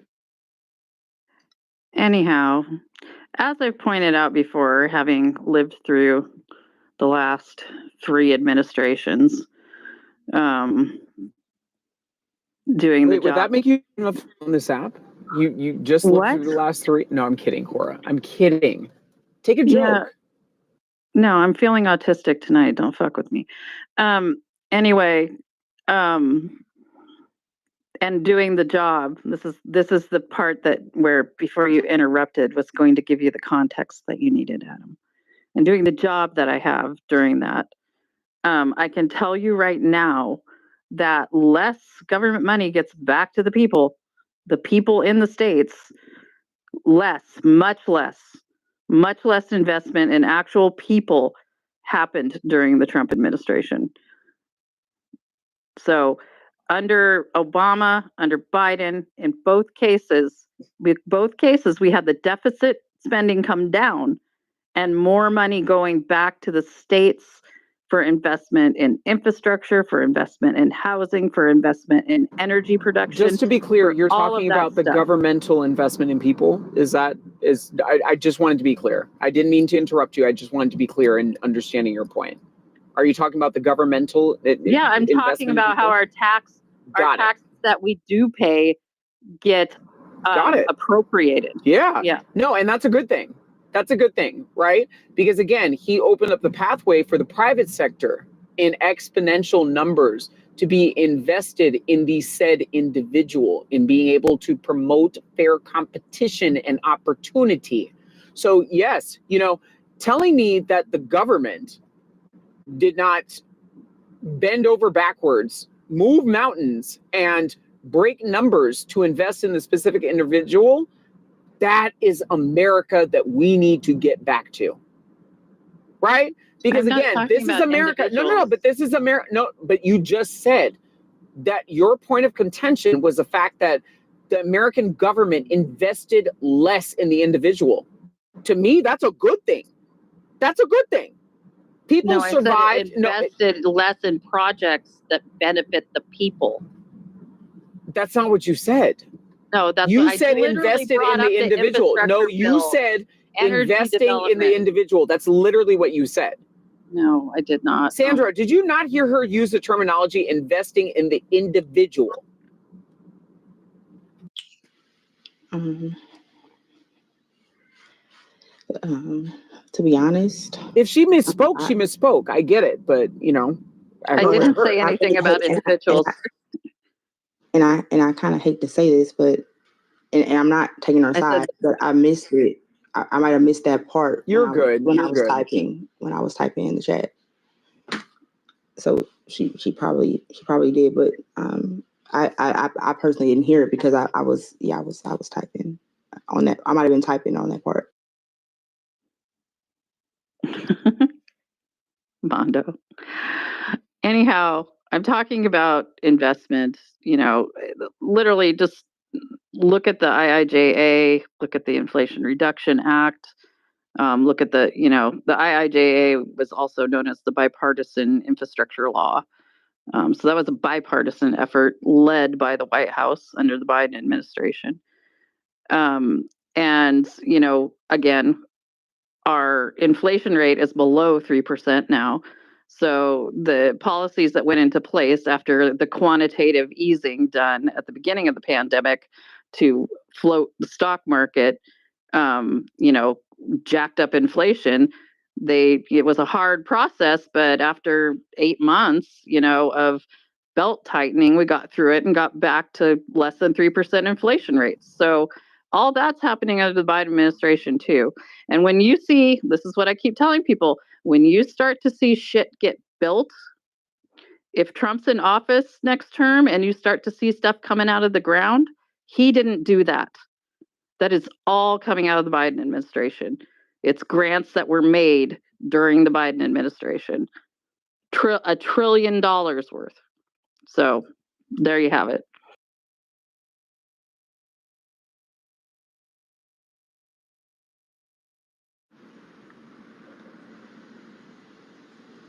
Damn it. Every time I finish typing, it goes, dead. Oh! Hey, Stu.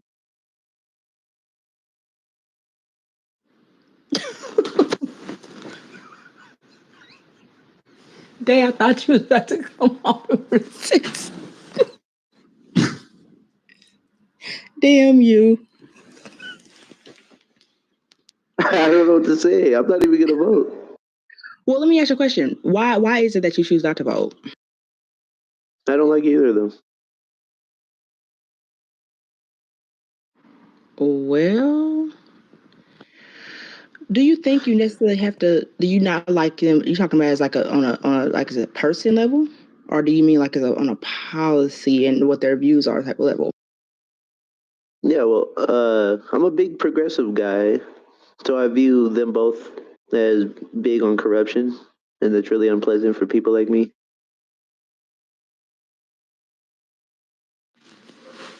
Oh, damn. I don't like donors. Specific donors, you know? Yeah. Like if you got like $30 a pop from regular people or whatever, something like that, that'd be all right. Okay. I can't, So it's the donors. Yeah. Like I posted a link this morning with the oil company that's paying Trump and Kamala this year in 2024. Yeah, they do that. They CYA basically. Yeah, they give them both about $1 million. But just throw in a vote. Throw in a Trump vote. Just give a freebie. Is your wife voting? No. Hey, yo, Rashad, I got that 100,000 you let me borrow the other day, bro. Like I don't like that lesser evil vote thing, you know? Rashad, that lesser evil bullshit. Hit me, bro. I got that 100,000. I'm getting some. Hold on. Rashad, you just gonna give it up 100,000 up? What you rolling in? You ever give people 100,000? Hey, man, why y'all kick me? I'm just. That's why. Damn. Hey, do you guys mind if I ask Cora a couple questions, if that's cool? Yeah. I do mind. I do mind. Yes, but I just want to point out that this man was willing to give that money to white Democrats as opposed to black women. $100,000. There was a black queen right here. Could have had the money. Sounds like a good investment.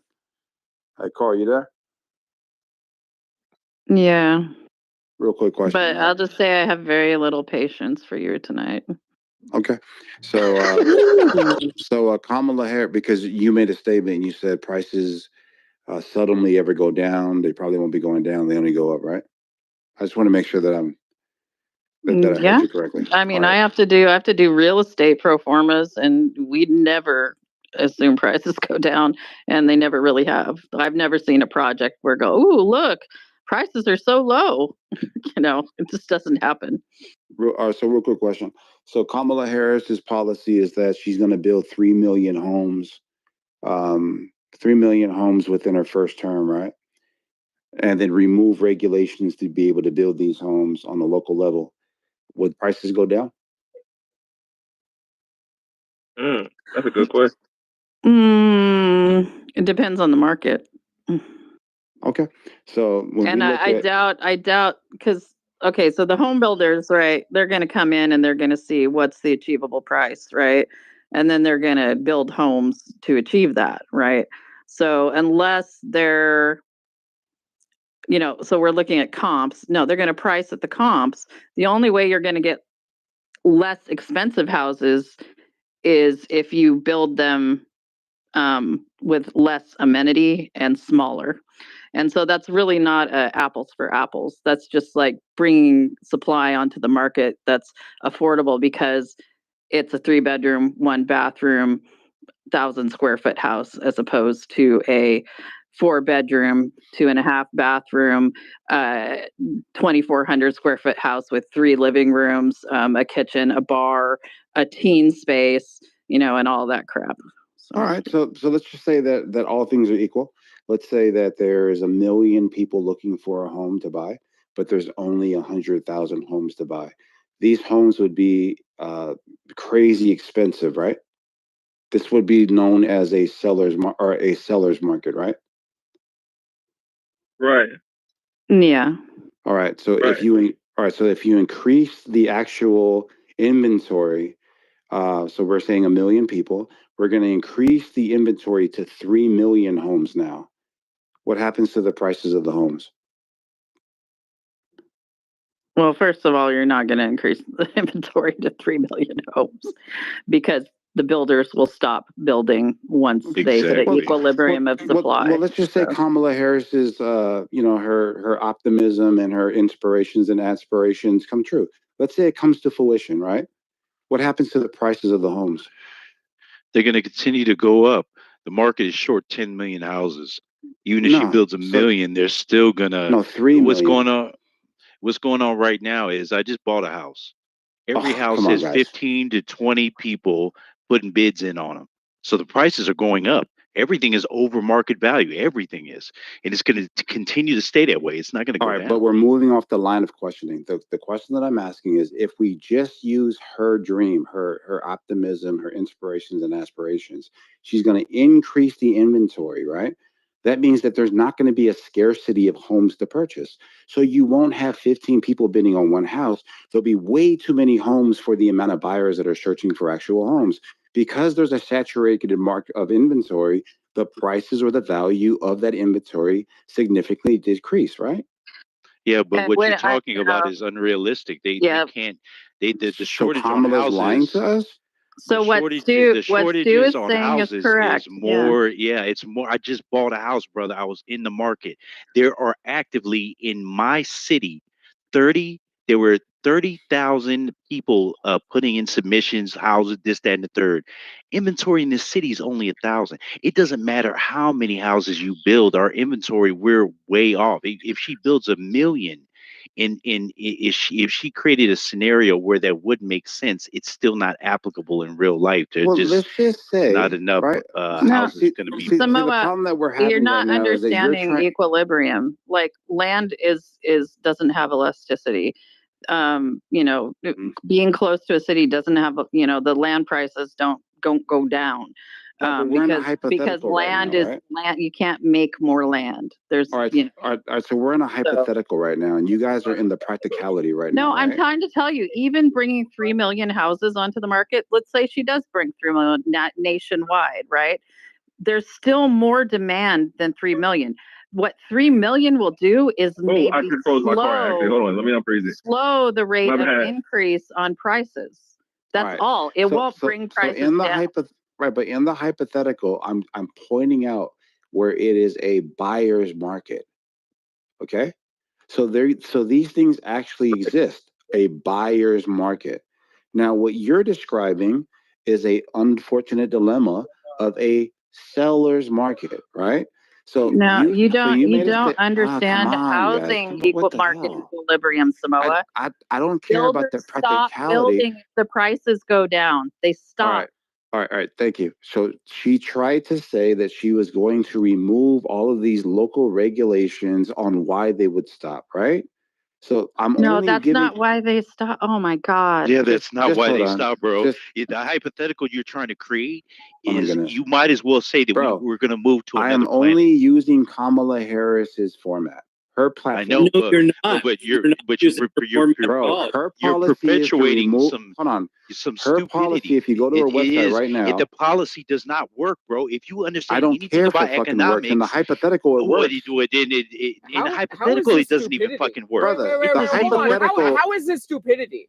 It is stupidity in the fact that hypotheticals don't have to actually work. It's a thought experiment, bro. He's actually pointing out a holding pattern that is very relevant into not introducing a certain set of inventory, that's going to drive up the cost of housing. So again, yes, Samoa, you're 100% right. You're not going to have 15, 16 bids on a house when there's 70 other houses on the block, okay, that are going to be for sale. You're 100% correct on that. Adam agrees with Samoa, the two economists. Yeah, hold on real quick though, right? Yeah. So the reason why we're using He's right. And unlike Samoa, wait. I used to work for Zillow Group. Thank you, Zillow. All right, real quick though, right? So if we're using this, I just wanted to find somewhere where we can agree that when you saturate the market with a product, the product becomes cheaper because there's not a scarcity on it. So when Donald Trump uses the exact same methodology in energy by drill, baby, drill, he says, I am going to saturate the global market of gas and oil. The more supply that you have, the cheaper it is, right? So we can use it for her plan, and we can use the exact methodology for his plan, right? And you and both Cora, That's you're a saying it's not ridiculous plan too, because honestly, we need to be like getting off of carbon. No, Period. that's your opinion. No, it's not. Oh my gosh. Why We're do we need to get off of falling carbon? behind other hold on. countries Why, because hold we're on. Why so do we need to dependent get on off of carbon. carbon, Cora? Why? Because it freaking pollutes. There It you go. That's your externalizes opinion. costs. Okay, come It on, man. externalizes costs onto the public and public health and the environment. Right, that's a narrative. No, it's not a narrative. It's a fucking reality, Samoa. Oh my gosh, this is horrible. Fuck.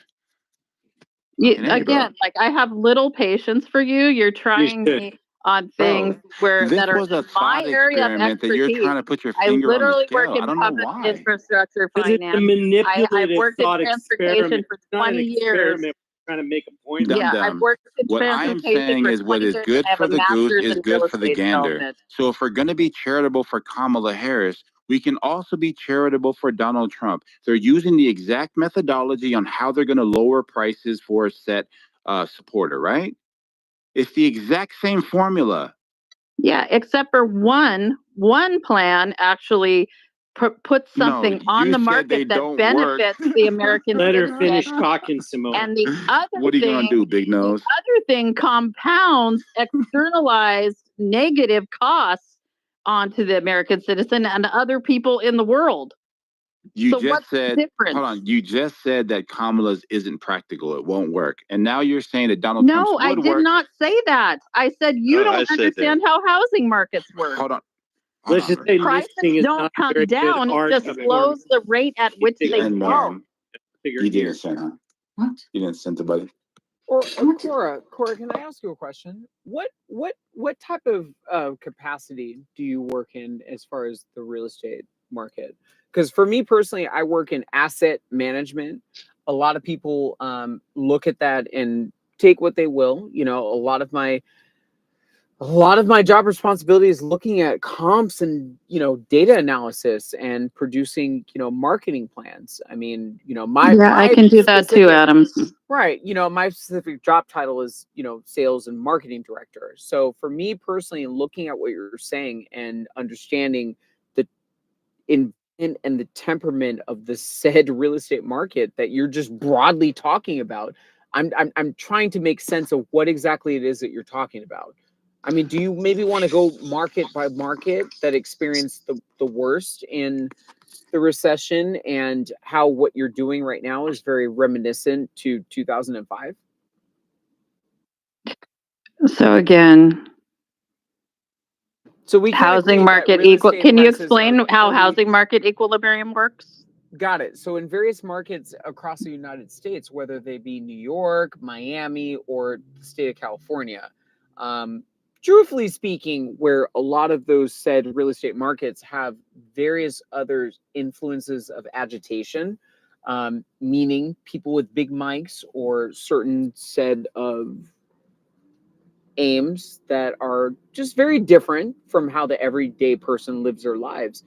You don't feel like, at the very least, Cora, you don't feel like there is a 30 to 40% hike in the real estate prices. I mean, even if you want to look at what homes are going onto the market for and what they're actually practically selling for, it's crazy what I'm seeing right now in my market. So, I mean, I can't speak to I'm not yours. saying that home prices aren't going up rapidly right now. What I'm saying is introducing new supply to the market will only work to slow that increase. It will not cause the price of a house to go down below the current market value. Yeah. So, Cora, I did not talk about the how should I say, the ascension of real estate prices, right? I talked about Again, where you're the not current explaining housing market equilibrium, which I realize that you probably can't. So, and you're just Really? talking Oh, I around it can't? right now. Oh, equilibrium, the amount of people that have houses that go on the market and equate to the amount of sales that actually happen. Hey, I guess that translates into No, it's reasonable, about rational people production. as to what your house is actually worth, right? Right? Are It's about production reinventing and that formula, supply. Cora? Are we There's reinventing three that factors. formula? There's three factors to housing market equilibrium, right? There's supply, there's demand, and then there's cost for new supply. Those three things.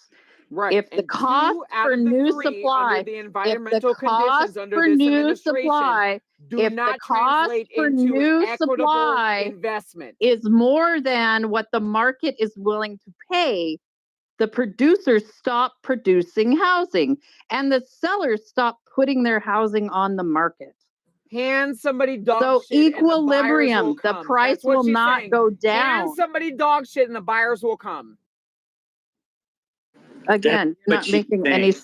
sense, She's talking Adams. about something completely different. She's talking about the natural equilibrium of matching supply and No, demand. she's not, because saying she that it doesn't will have the never. authority to She do said, so. I heard It's her a very market clearly by say, market comparison. "You're talking over me. Nobody can hear you." What she said is that the supply being in equilibrium will never cause it to go below today's prices. It just won't scale up as fast as they're growing. That's what I heard. Is that what you said, Cora? Yeah, that's exactly what she said. Yes, exactly. If I could interject for just a are second. practically wrong. Again, the if sale I could prices do not support what you're saying in any way, shape, or form. so I wanted to say, I think, I don't know, maybe I misunderstood what you said, but I put it in Chat GPT and that's not what it says. It says when demand outpaces supply during economic growth, it creates a house shortage, driving prices up. Conversely, when supply exceeds demand, an oversupply can lead to lower prices or excess vacancy. Housing equilibrium is often the goal for stable, affordable housing. Okay, Right, so so- ChatGPT just supported what Cora said, Yeah. right? Exactly that, right? Yeah, if this you have an nigga just cannot read. oversupply, but we don't have an oversupply. There's and even rarely with an 3 million oversupply because people even stop with building 3 before that million happens. homes, Yeah. if 3 million Exactly. homes are built, you're not going to even cover all the necessary supply that's even needed then. That's So barely the scratching problem the that we're surface. having right now is that you guys are trying to test what Kamala Harris is running on, if it's actually doable or not. What I did in the thought experiment. Shifting the conversation Wait, from hold on. People like Wait, hold Cora on, man. are Hold trying on. to Hold prove on. her Hold on. significance You after should that Hold on, change the bro. lawsuit. Hold on. conversation when That's we lost the exactly first what's time. happening. Hold on, bro. What I was saying was we're going to take it as if all of them are possible. So we're just going to grant it. They're using the exact methodology to address prices by saturating said market. The more inventory you have, the more it drops. The gentleman just read that to you, right? What she's talking about is a hurdle that Kamala Harris is going to have to face, but it doesn't exist in the example of Donald Trump. That hurdle does not exist. Okay? That's what we're talking about. So we can all agree the more No, that the you hurdle have to Donald something. Trump No, we has can't is- all agree. is- We're just being patient and listening to you. 'cause Yeah. We don't want to interrupt you the way you interrupt us. Do And you what- agree or not? No, don't agree at all. No, So, And if right, so Donald where do you disagree? if Donald Trump proposed this $25,000 first time. No, you don't even know what we're talking about. He's brilliant. We're comparing. No, look, yeah, we're comparing the drill, baby, drill. industry. The Yes. fracking industry is going to be highly motivated to go out and start doing exploratory drilling. You're not going to Absolutely. have a bunch. You're not going to have a bunch of investors, real estate investors, or developers. They're going to rush out and go and say they know the supply and demand game. They're going to always stay under demand. They're never going to overbuild. They're always going to underbuild everything. The oil companies, you give them free reign, they're going to run out and spend a gang of their own money to try to look for new sites for fracking. That's the difference in that scenario. Thank you. It's that's the only way. That's why I removed the barrier of what Cora was talking about, is because we're just going to say that it's granted. When Kamala Harris says, I can do this to address pricing, we're just going to say it's possible, so that what she's saying is truthful. And then we go to Trump's side. But notice when Cora critiques Trump's side, she says it's a bad idea because it is an overall cost on the environment because of the carbon emissions and so on. Samo, are you in sales? Are you in sales?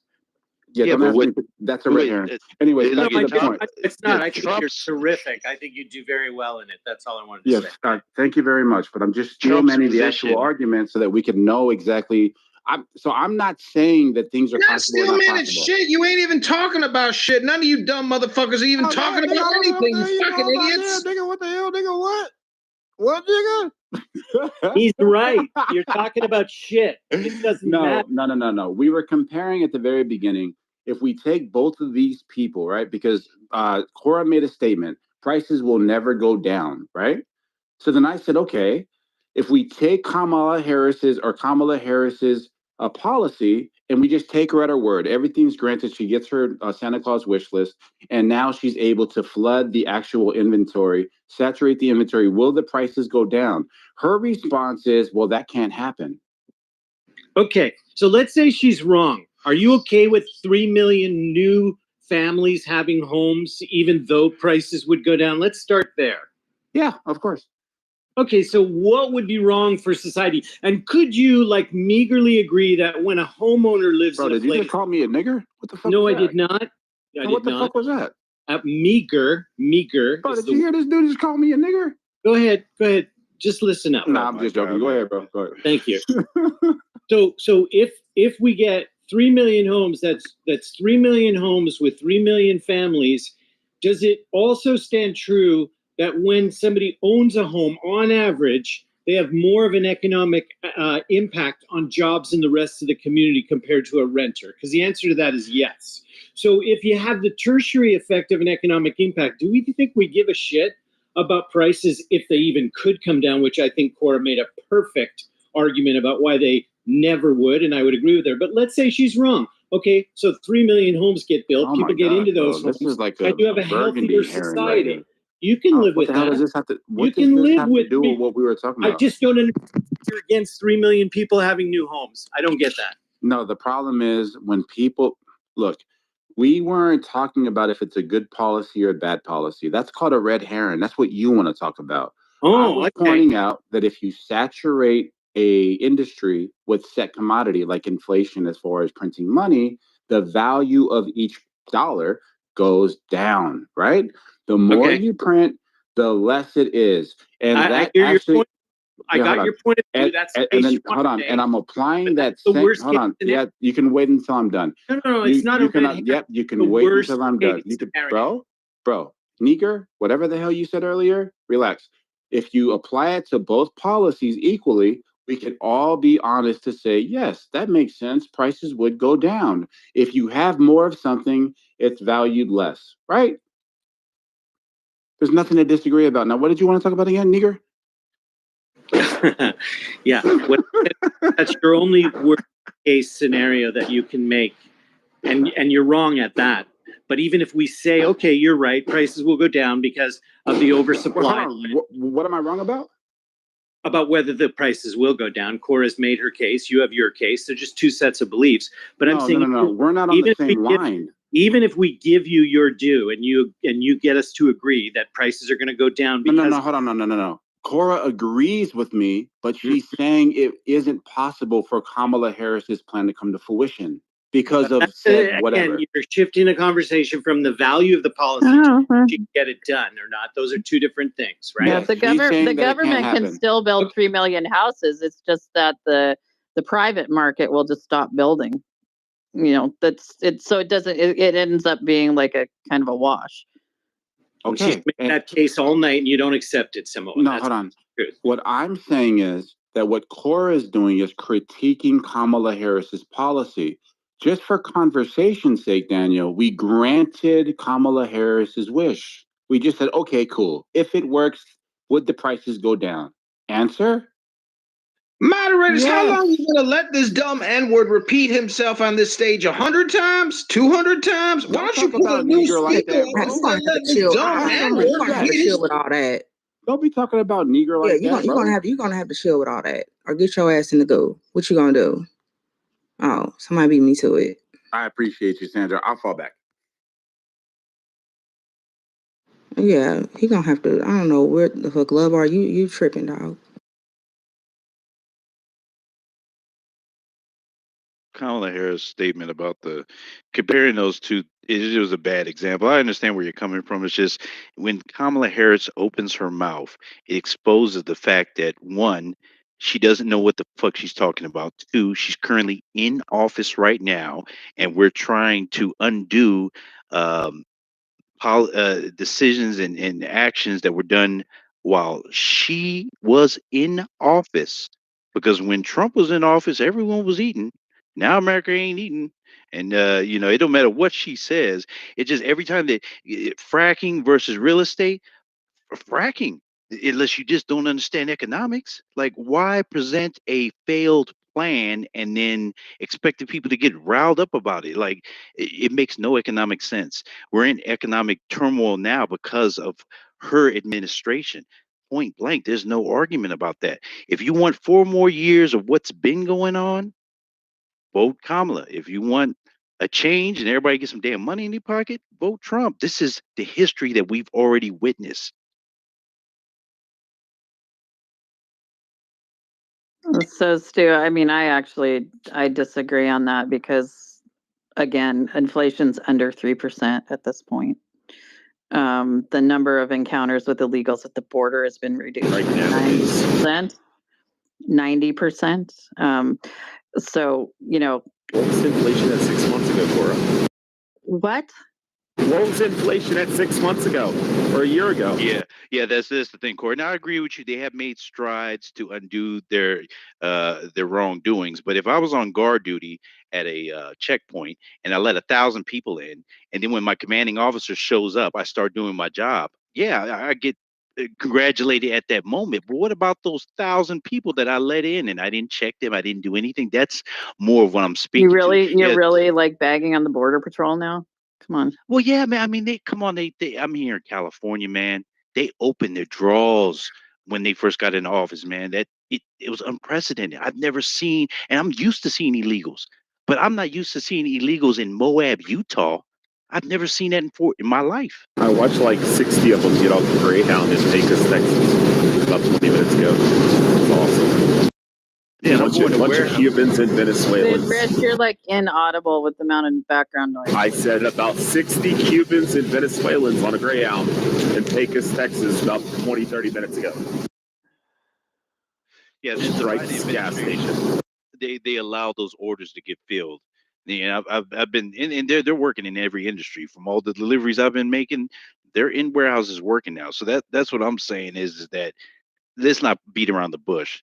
They had a certain specific agenda for allowing these immigrants to come up. It got a little too out of control. They had to cut the faucet off, and now they're playing cleanup over that. And that's not really an issue, but don't paint a picture in your new campaign that you're going to do something about immigration, the economy, any of these things when you ain't did shit in the past 4 years. So it's just. But if we look Well, at it, right, Stu, like a lot of I'm people, one of those people that's of the opinion that legal immigration is actually good for our country because so is of our Donald Trump. declining birth rates. So we're going to need that workforce to pay your Social Security, Stu. Did you say legal or illegal? Yeah, if I can just say this real Legal, quick, right? legal. Oh, okay, so not what Biden did.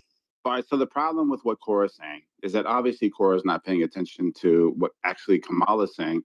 So, Stu, if you go to the town hall with Anderson Cooper, they drill down on this question right here about what Cora just mentioned, the executive order that was done in June of this year, and how she's trying to take credit for the significant drop of 55% after that executive order was signed.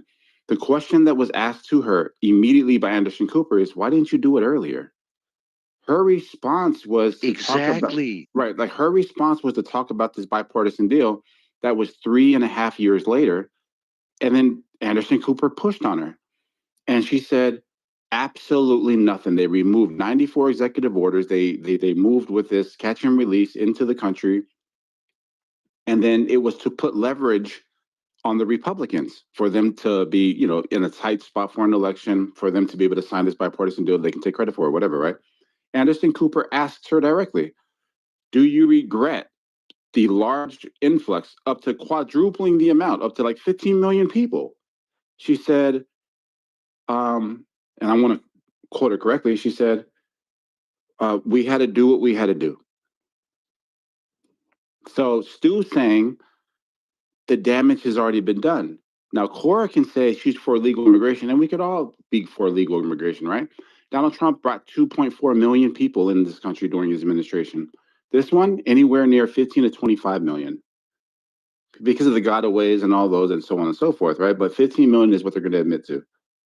So you're talking about an extra 12,500,000 people in 4 years. But we need them though, right? Immediately a tax burden or a burden on taxpayers. Do you have by chance any proof on that 15 million number? Yeah, you could just use the Border Patrol, their estimates of gotaways, Secretary of Homeland Security, Mayorkas. You can look at the actual numbers. They update them every single month. Anywhere from 150,000 to 98,000 before the executive order was signed. I mean, nobody refutes this, right? You could point me or anybody in this room to a specific piece of information that we could validate that would say there's 15 million people. It's not just your opinion. Yeah, I don't know if you noticed the word that I used, and I was pretty intentional when I used it. It was estimated, right? Because of factoring in gotaways.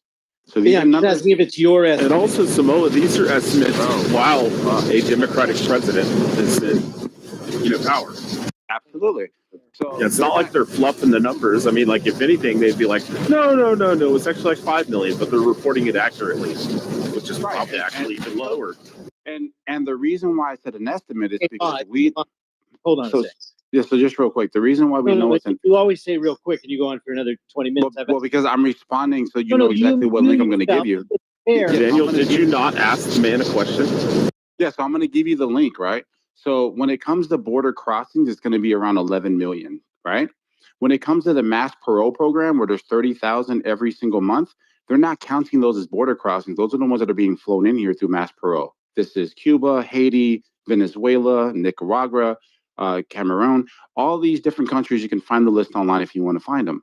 So those numbers aren't a part of the 11 million. So when I said a rough estimate, I'm using that number and then the gotaways. The gotaways are an estimation that's on the Border Patrol website as well. I hope you find something you really believe in and really can sell, Samo, because you're fantastic, but you're not truthful.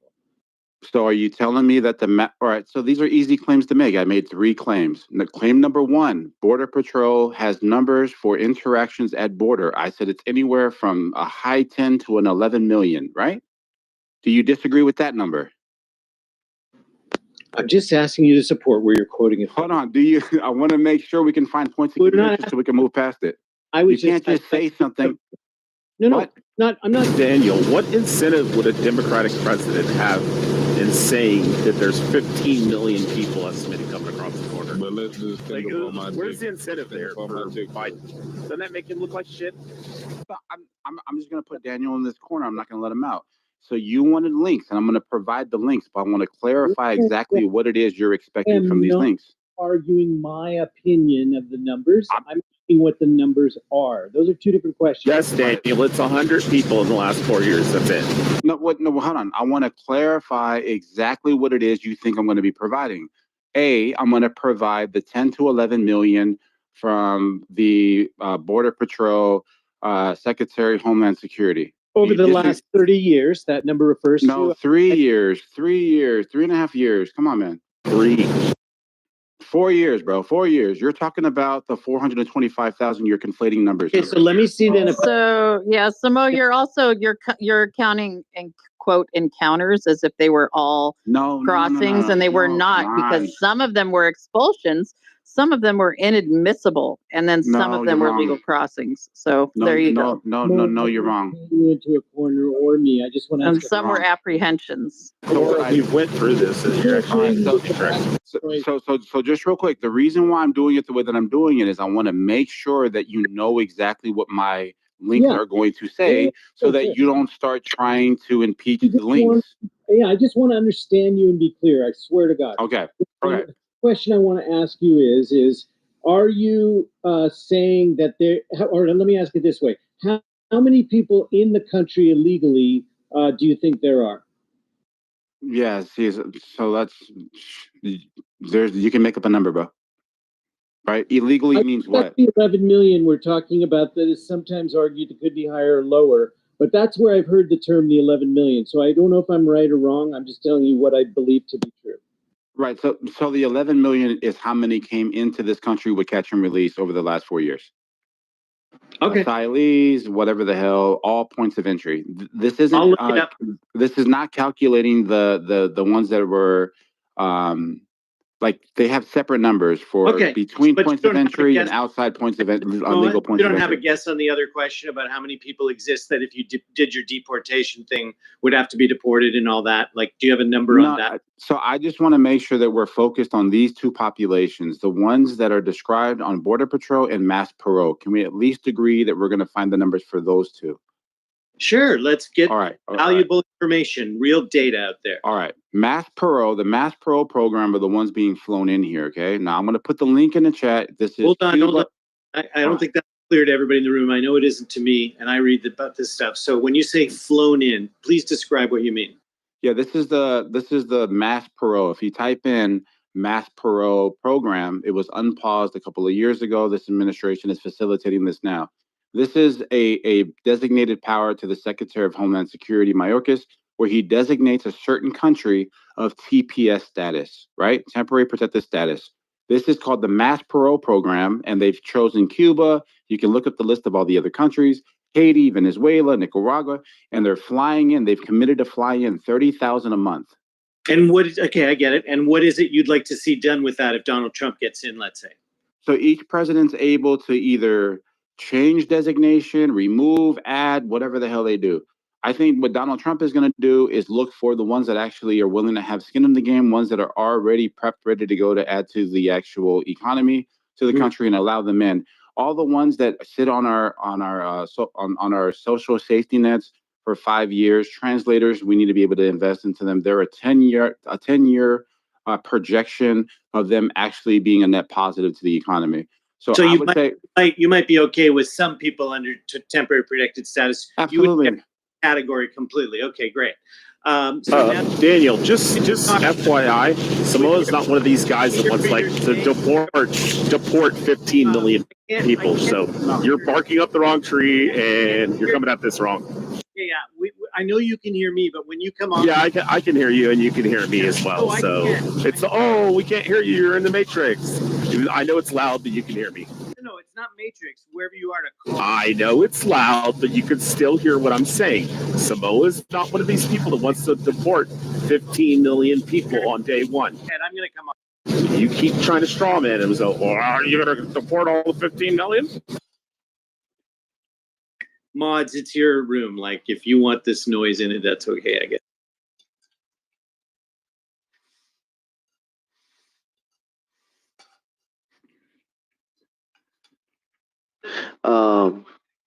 I think it was remarkable that Samoan actually had a little bit of agreement somewhere. Yeah, I mean, if you would have stopped attacking him, you would have realized you actually have a lot more in common with him. There you go. So maybe you don't need to interrupt quite so much. Hey, so listen, I just asked what your opinion was about what to do about deportation, and I think you'd like to see some of the people under temporary protected status out, some of them stay, obviously.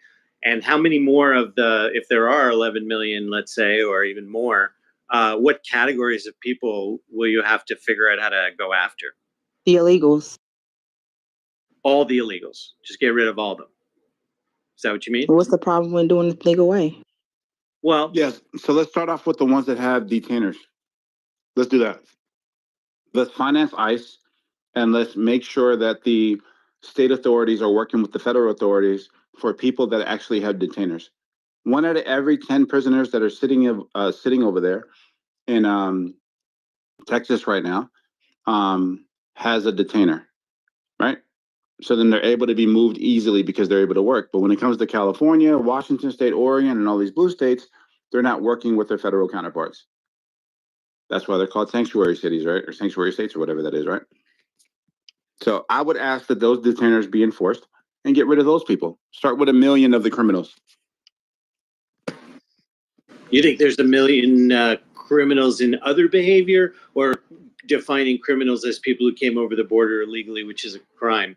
Are you talking about that crime, or are you talking about criminals in the sense of like a murder or rape or something like that? Are you saying there's a So you have to come here, commit another crime before there's a detainer on you, right? So when you're working with your federal counterparts, you're going to throw certain names. The names get processed to this database, to the Homeland Security, and then they flag them, right? So this person, let's say it's domestic violence or whatever that is, his name gets there, and then they push it through the database, and then they flag him, and they say, hey, hold that person, we're coming to get him. Got it. And you're saying there's 1 million of those?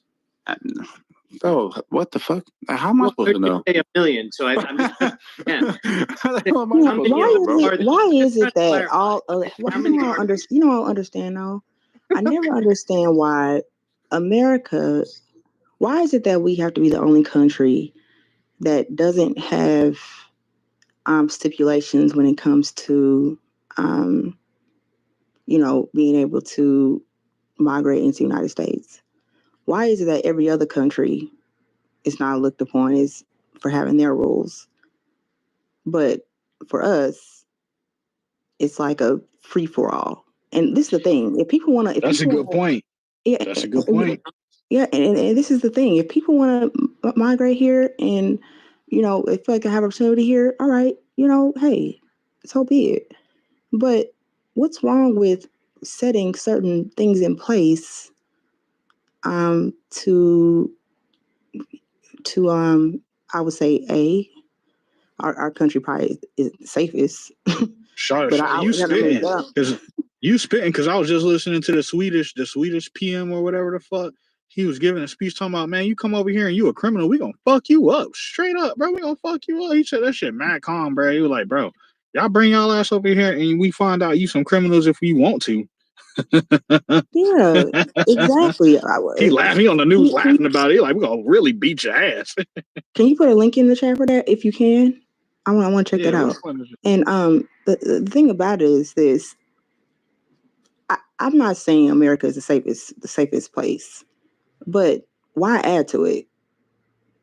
I think we have a problem in house to handle, and I just feel like it shouldn't be an issue with setting certain stipulations in place for when it comes to immigration.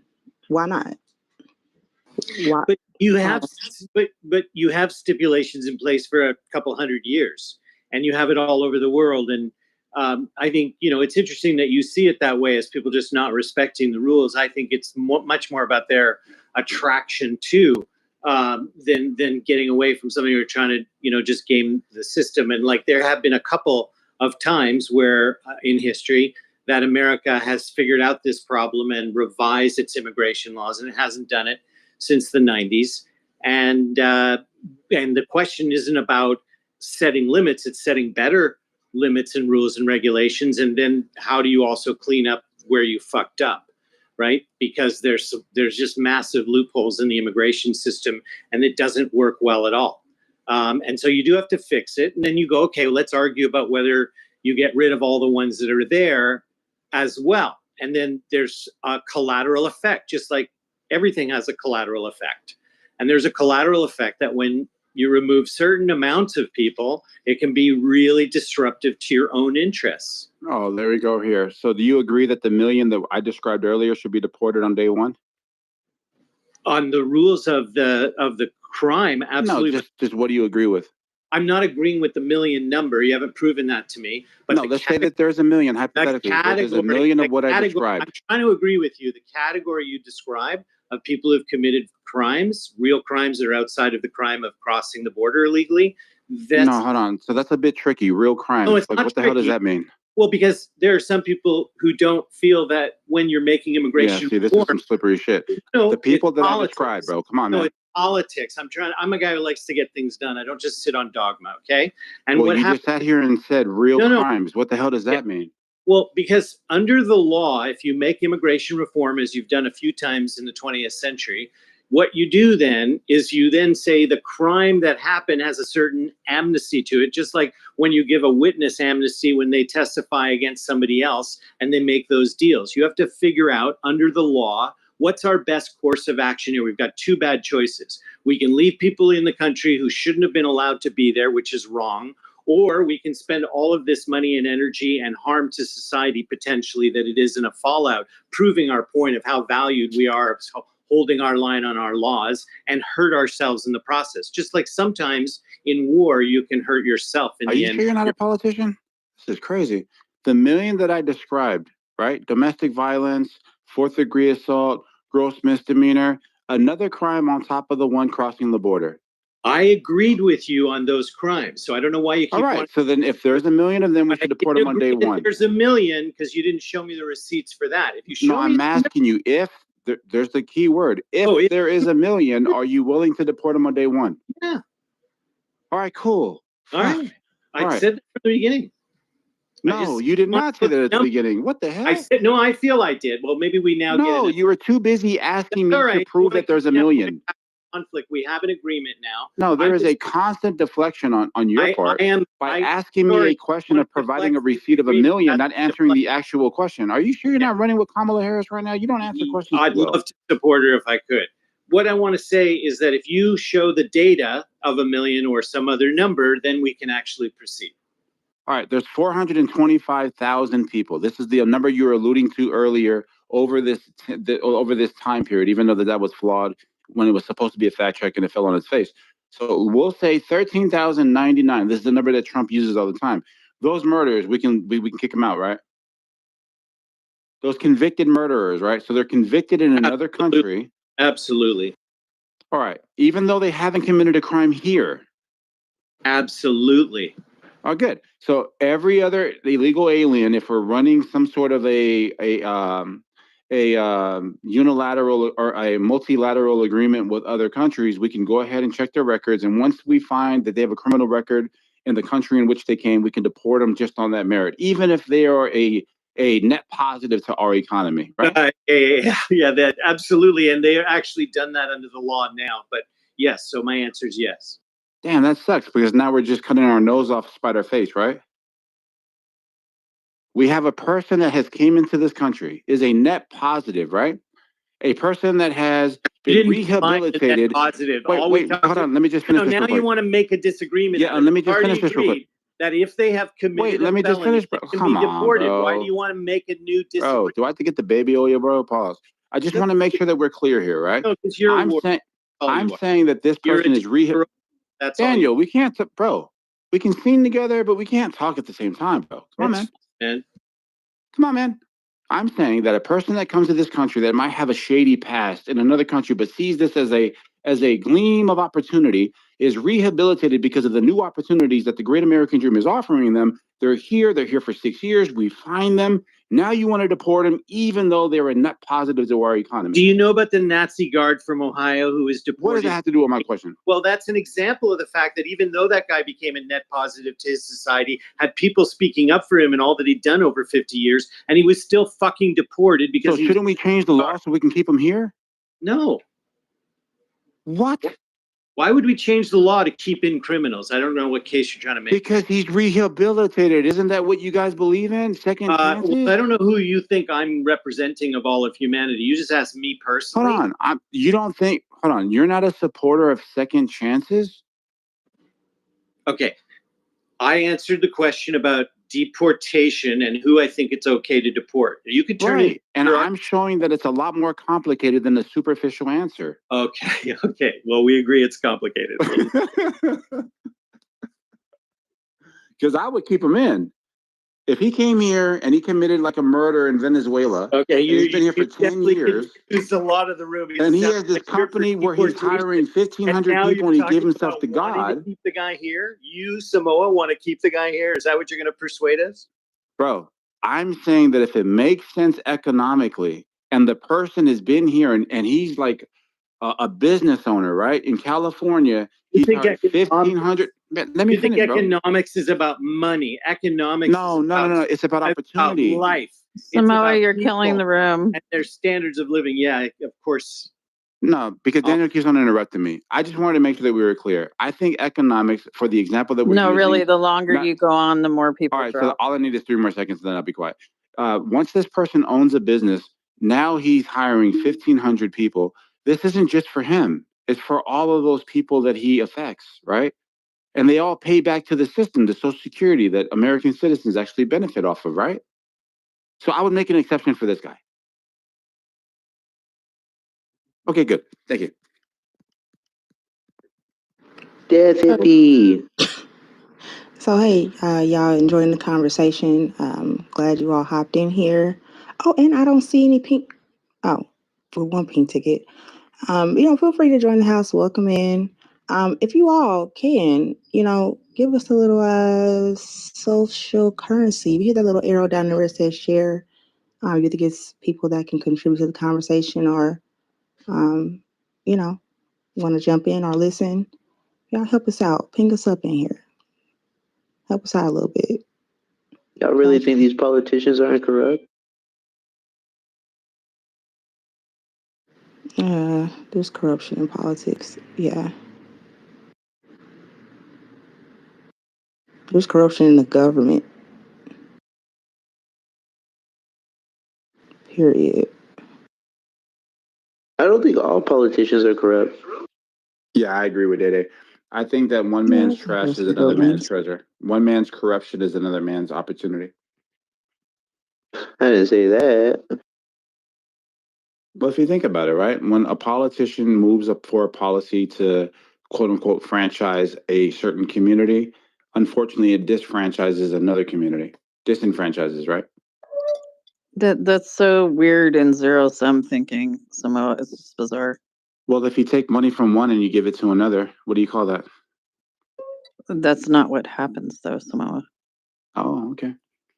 No one's walking into the Black community and like collecting money and then just walking next door to the Latino community and handing it out. Like, what the fuck? Yeah, I don't know if you paid attention to Chicago, New York, and all these areas.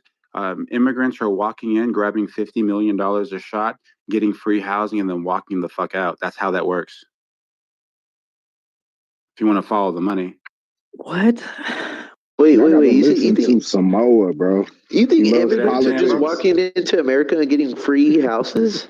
Yeah. He loves this shit. They own houses. They just walk in America. Let me get a free house. Hey,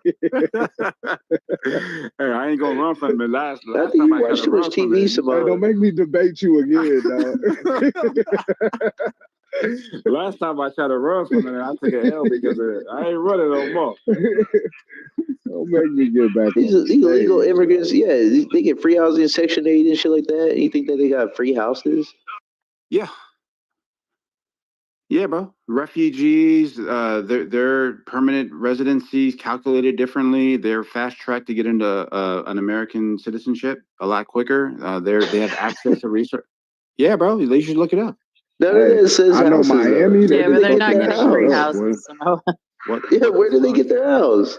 Bro, refugees come here immediately. Afghanis, Ukrainians, and they're giving housing, bro. Like immediate housing. Are you talking about like housing like poor people? Of a house, like no. Do you mean housing like poor people when they apply for housing? Like you mean like that? So I think that what you guys should do is really look into how refugees are. Post a link. I'll gladly look at it. If you got the information, I'll gladly look at it because I think that's horse shit. I'm gonna be honest with you, but yeah. Right. But you have to know exactly what the link is going to say so that you could actually acknowledge it for what I can't know what the link says until you post it. Do you want to hear what it's? Yeah. Do you want to hear what it's going to say before I put the link in there so you know what you're reading and looking for? Just saying. I don't want to waste the energy. I'm hoping it talks about illegal immigrants getting houses, big ass houses for free. So when I said refugee, I specifically said that, and these people have legal designations, right? Because it's an executive authority. Show me these refugees getting houses. Yeah, all right. I don't know if I should waste my time. Exactly, because he's scared. You ain't got shit, nigga. I'll break you, bro. You were quick as hell to talk about all that shit. They're quick to get citizenship. They're quick to get all this and this. You'd quickly skip the housing again because you know you can't do it. Because I know. Hold on, because I know you won't know what you're reading. I'm not going to waste my time, bro. But if you're willing to take you don't have no link, you have no information. In Day-Day's action. defense, he doesn't have the intellect to actually parse through it. And that's the problem, right? Because I'm going to send him how refugees are actually categorized and how they're on a different. You're not sending shit. Did you just listen to yourself? Say, look, I was going to explain it to you so then I can send it to you so you know what you're going to do. You just said you're not sending it, so don't even bother about it. All right. You don't got no information. All talk, no action, bro. Some people have high IQs and the other people are around your area, right? I'm just saying. You think refugees are walking in America? Here's a free house, 250,000 house for you. That's so I said random, bro. free housing, dumb. What's wrong with this nigga? Yeah, free housing. That's poor people get free housing. I got a cousin that got free housing. Guy, that's not nothing, bro. They don't get no house. Hold on, wait. If you have a city budget and you have to use your city budget to house illegal migrants, that means there's less money for the fucking American citizens who live there, bro. Yep, he's but he talking about doesn't free get how it housing. works. He doesn't get how the budget works. Yeah, okay. So you admit though, they don't get no houses. They get housing. Earlier, it's on replay. He said they get housing. Houses. No, you said they get houses, meaning housing. I asked them to. You said, do you mean they're getting like free? I asked them to clarify. A free $250,000 house? He said no housing. houses. Hey, what I responded to is when you said Section 8, right? I asked you to clarify, and you said yes. Hold on. Remember when you said Section 8? That's what I was saying. Now we're backtracking, right? Now we're backtracking. Now you're admitting at least that these are the houses that poor people get that you're referring to. That okay, we got that part. Appreciate it. Done. I mean, All right, I done. know some refugees that got houses, but they got them from Habitat for Humanity. Ooh, look at that. There you go. So they actually had to put sweat equity into it. You see that? The house is held in trust and land trust, so they don't actually own the land underneath it. Right, but they own the house though, right? Yeah. Well, there you go, Day. Yeah. But they got it. They got it because A, they were poor, and B, they went through the whole program. You know what's crazy is They're that you guys have a housing crisis. Canada has a housing crisis. They're not. They're legal immigrants all these and refugees. and immigrants are right, but if getting we remove houses. the refugees, an American citizen gets an opportunity. That's just the way it works. Yo, Robin Hood, take from the rich, give to the poor. Yeah. And not to mention what he was talking about. Yeah, I'm pretty sure anybody in America gets free housing. They allow that for anybody. Dude, I mean, this ain't crazy news. Do you understand the concept that if you give it away Do you to understand that you trying to say at first that they were giving illegal immigrants houses, undocumented and now it changed to free housing? This is not illegal, the U.S. citizens, they have less housing to provide for U.S. citizens. We're talking about legal migrants. Dude, our whole neighborhood turned into a fucking refugee migrants that are camp. coming in here that are getting free housing, which takes away from U.S. And they're citizens legal. actually receiving it. What the fuck does that mean? They're legal? Because they went online through an app and they filled out some shit. This is how, But it also caused the rates to go up too for our rentals. When I was there, when I was there, it was like a lot of minorities moving in. The rates were low, and then during the Afghan war or whatever, they started bringing all the refugees over, and our shit just skyrocketed out of nowhere because it's being everybody was on subsidized by the housing. federal Yeah, government. Exactly. When the government's giving out free checks, they're like, "Hey, instead of charging $800, why don't we charge $1,600?" Nigga, nobody can hear when you speak. That's what happens with health insurance as well. What they're did setting push us out, aside though. giving millions of dollars to house. They gave millions of dollars to house illegal immigrants for a certain amount of time. What are you saying right now? Look at FEMA. No, we were talking about the refugee program, Sandra, which is completely different. Oh, okay. I thought you were talking about housing illegals. No. So if we're none of us are arguing whether it's right or wrong. He was saying that they were literally giving these refugees houses, but he's really referring to the free housing program that we've already been had. There's not no houses that they're giving. Yeah, so there's no penthouses, no houses that they're giving with driveways and cars. They're not just offering this to everyone. It's a lie. All right, thank you very much. So when Cora said legal, right, she's talking about an executive designation. They're not actually legitimately these green card people that we would actually say they are. Oh, we know. Nor are they U.S. citizens. Or permanent residents. Yeah, right? but we blew up their country and fucking destabilized it. Oh my gosh, save the weird shit. What the fuck?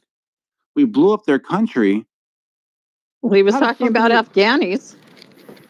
No, they blew up their own fucking country. The Taliban. I think it's weird. It's weird to confuse houses with free housing. I think that's weird. The other one you're purposefully misleading people to pursue your narrative. That's where you were misled.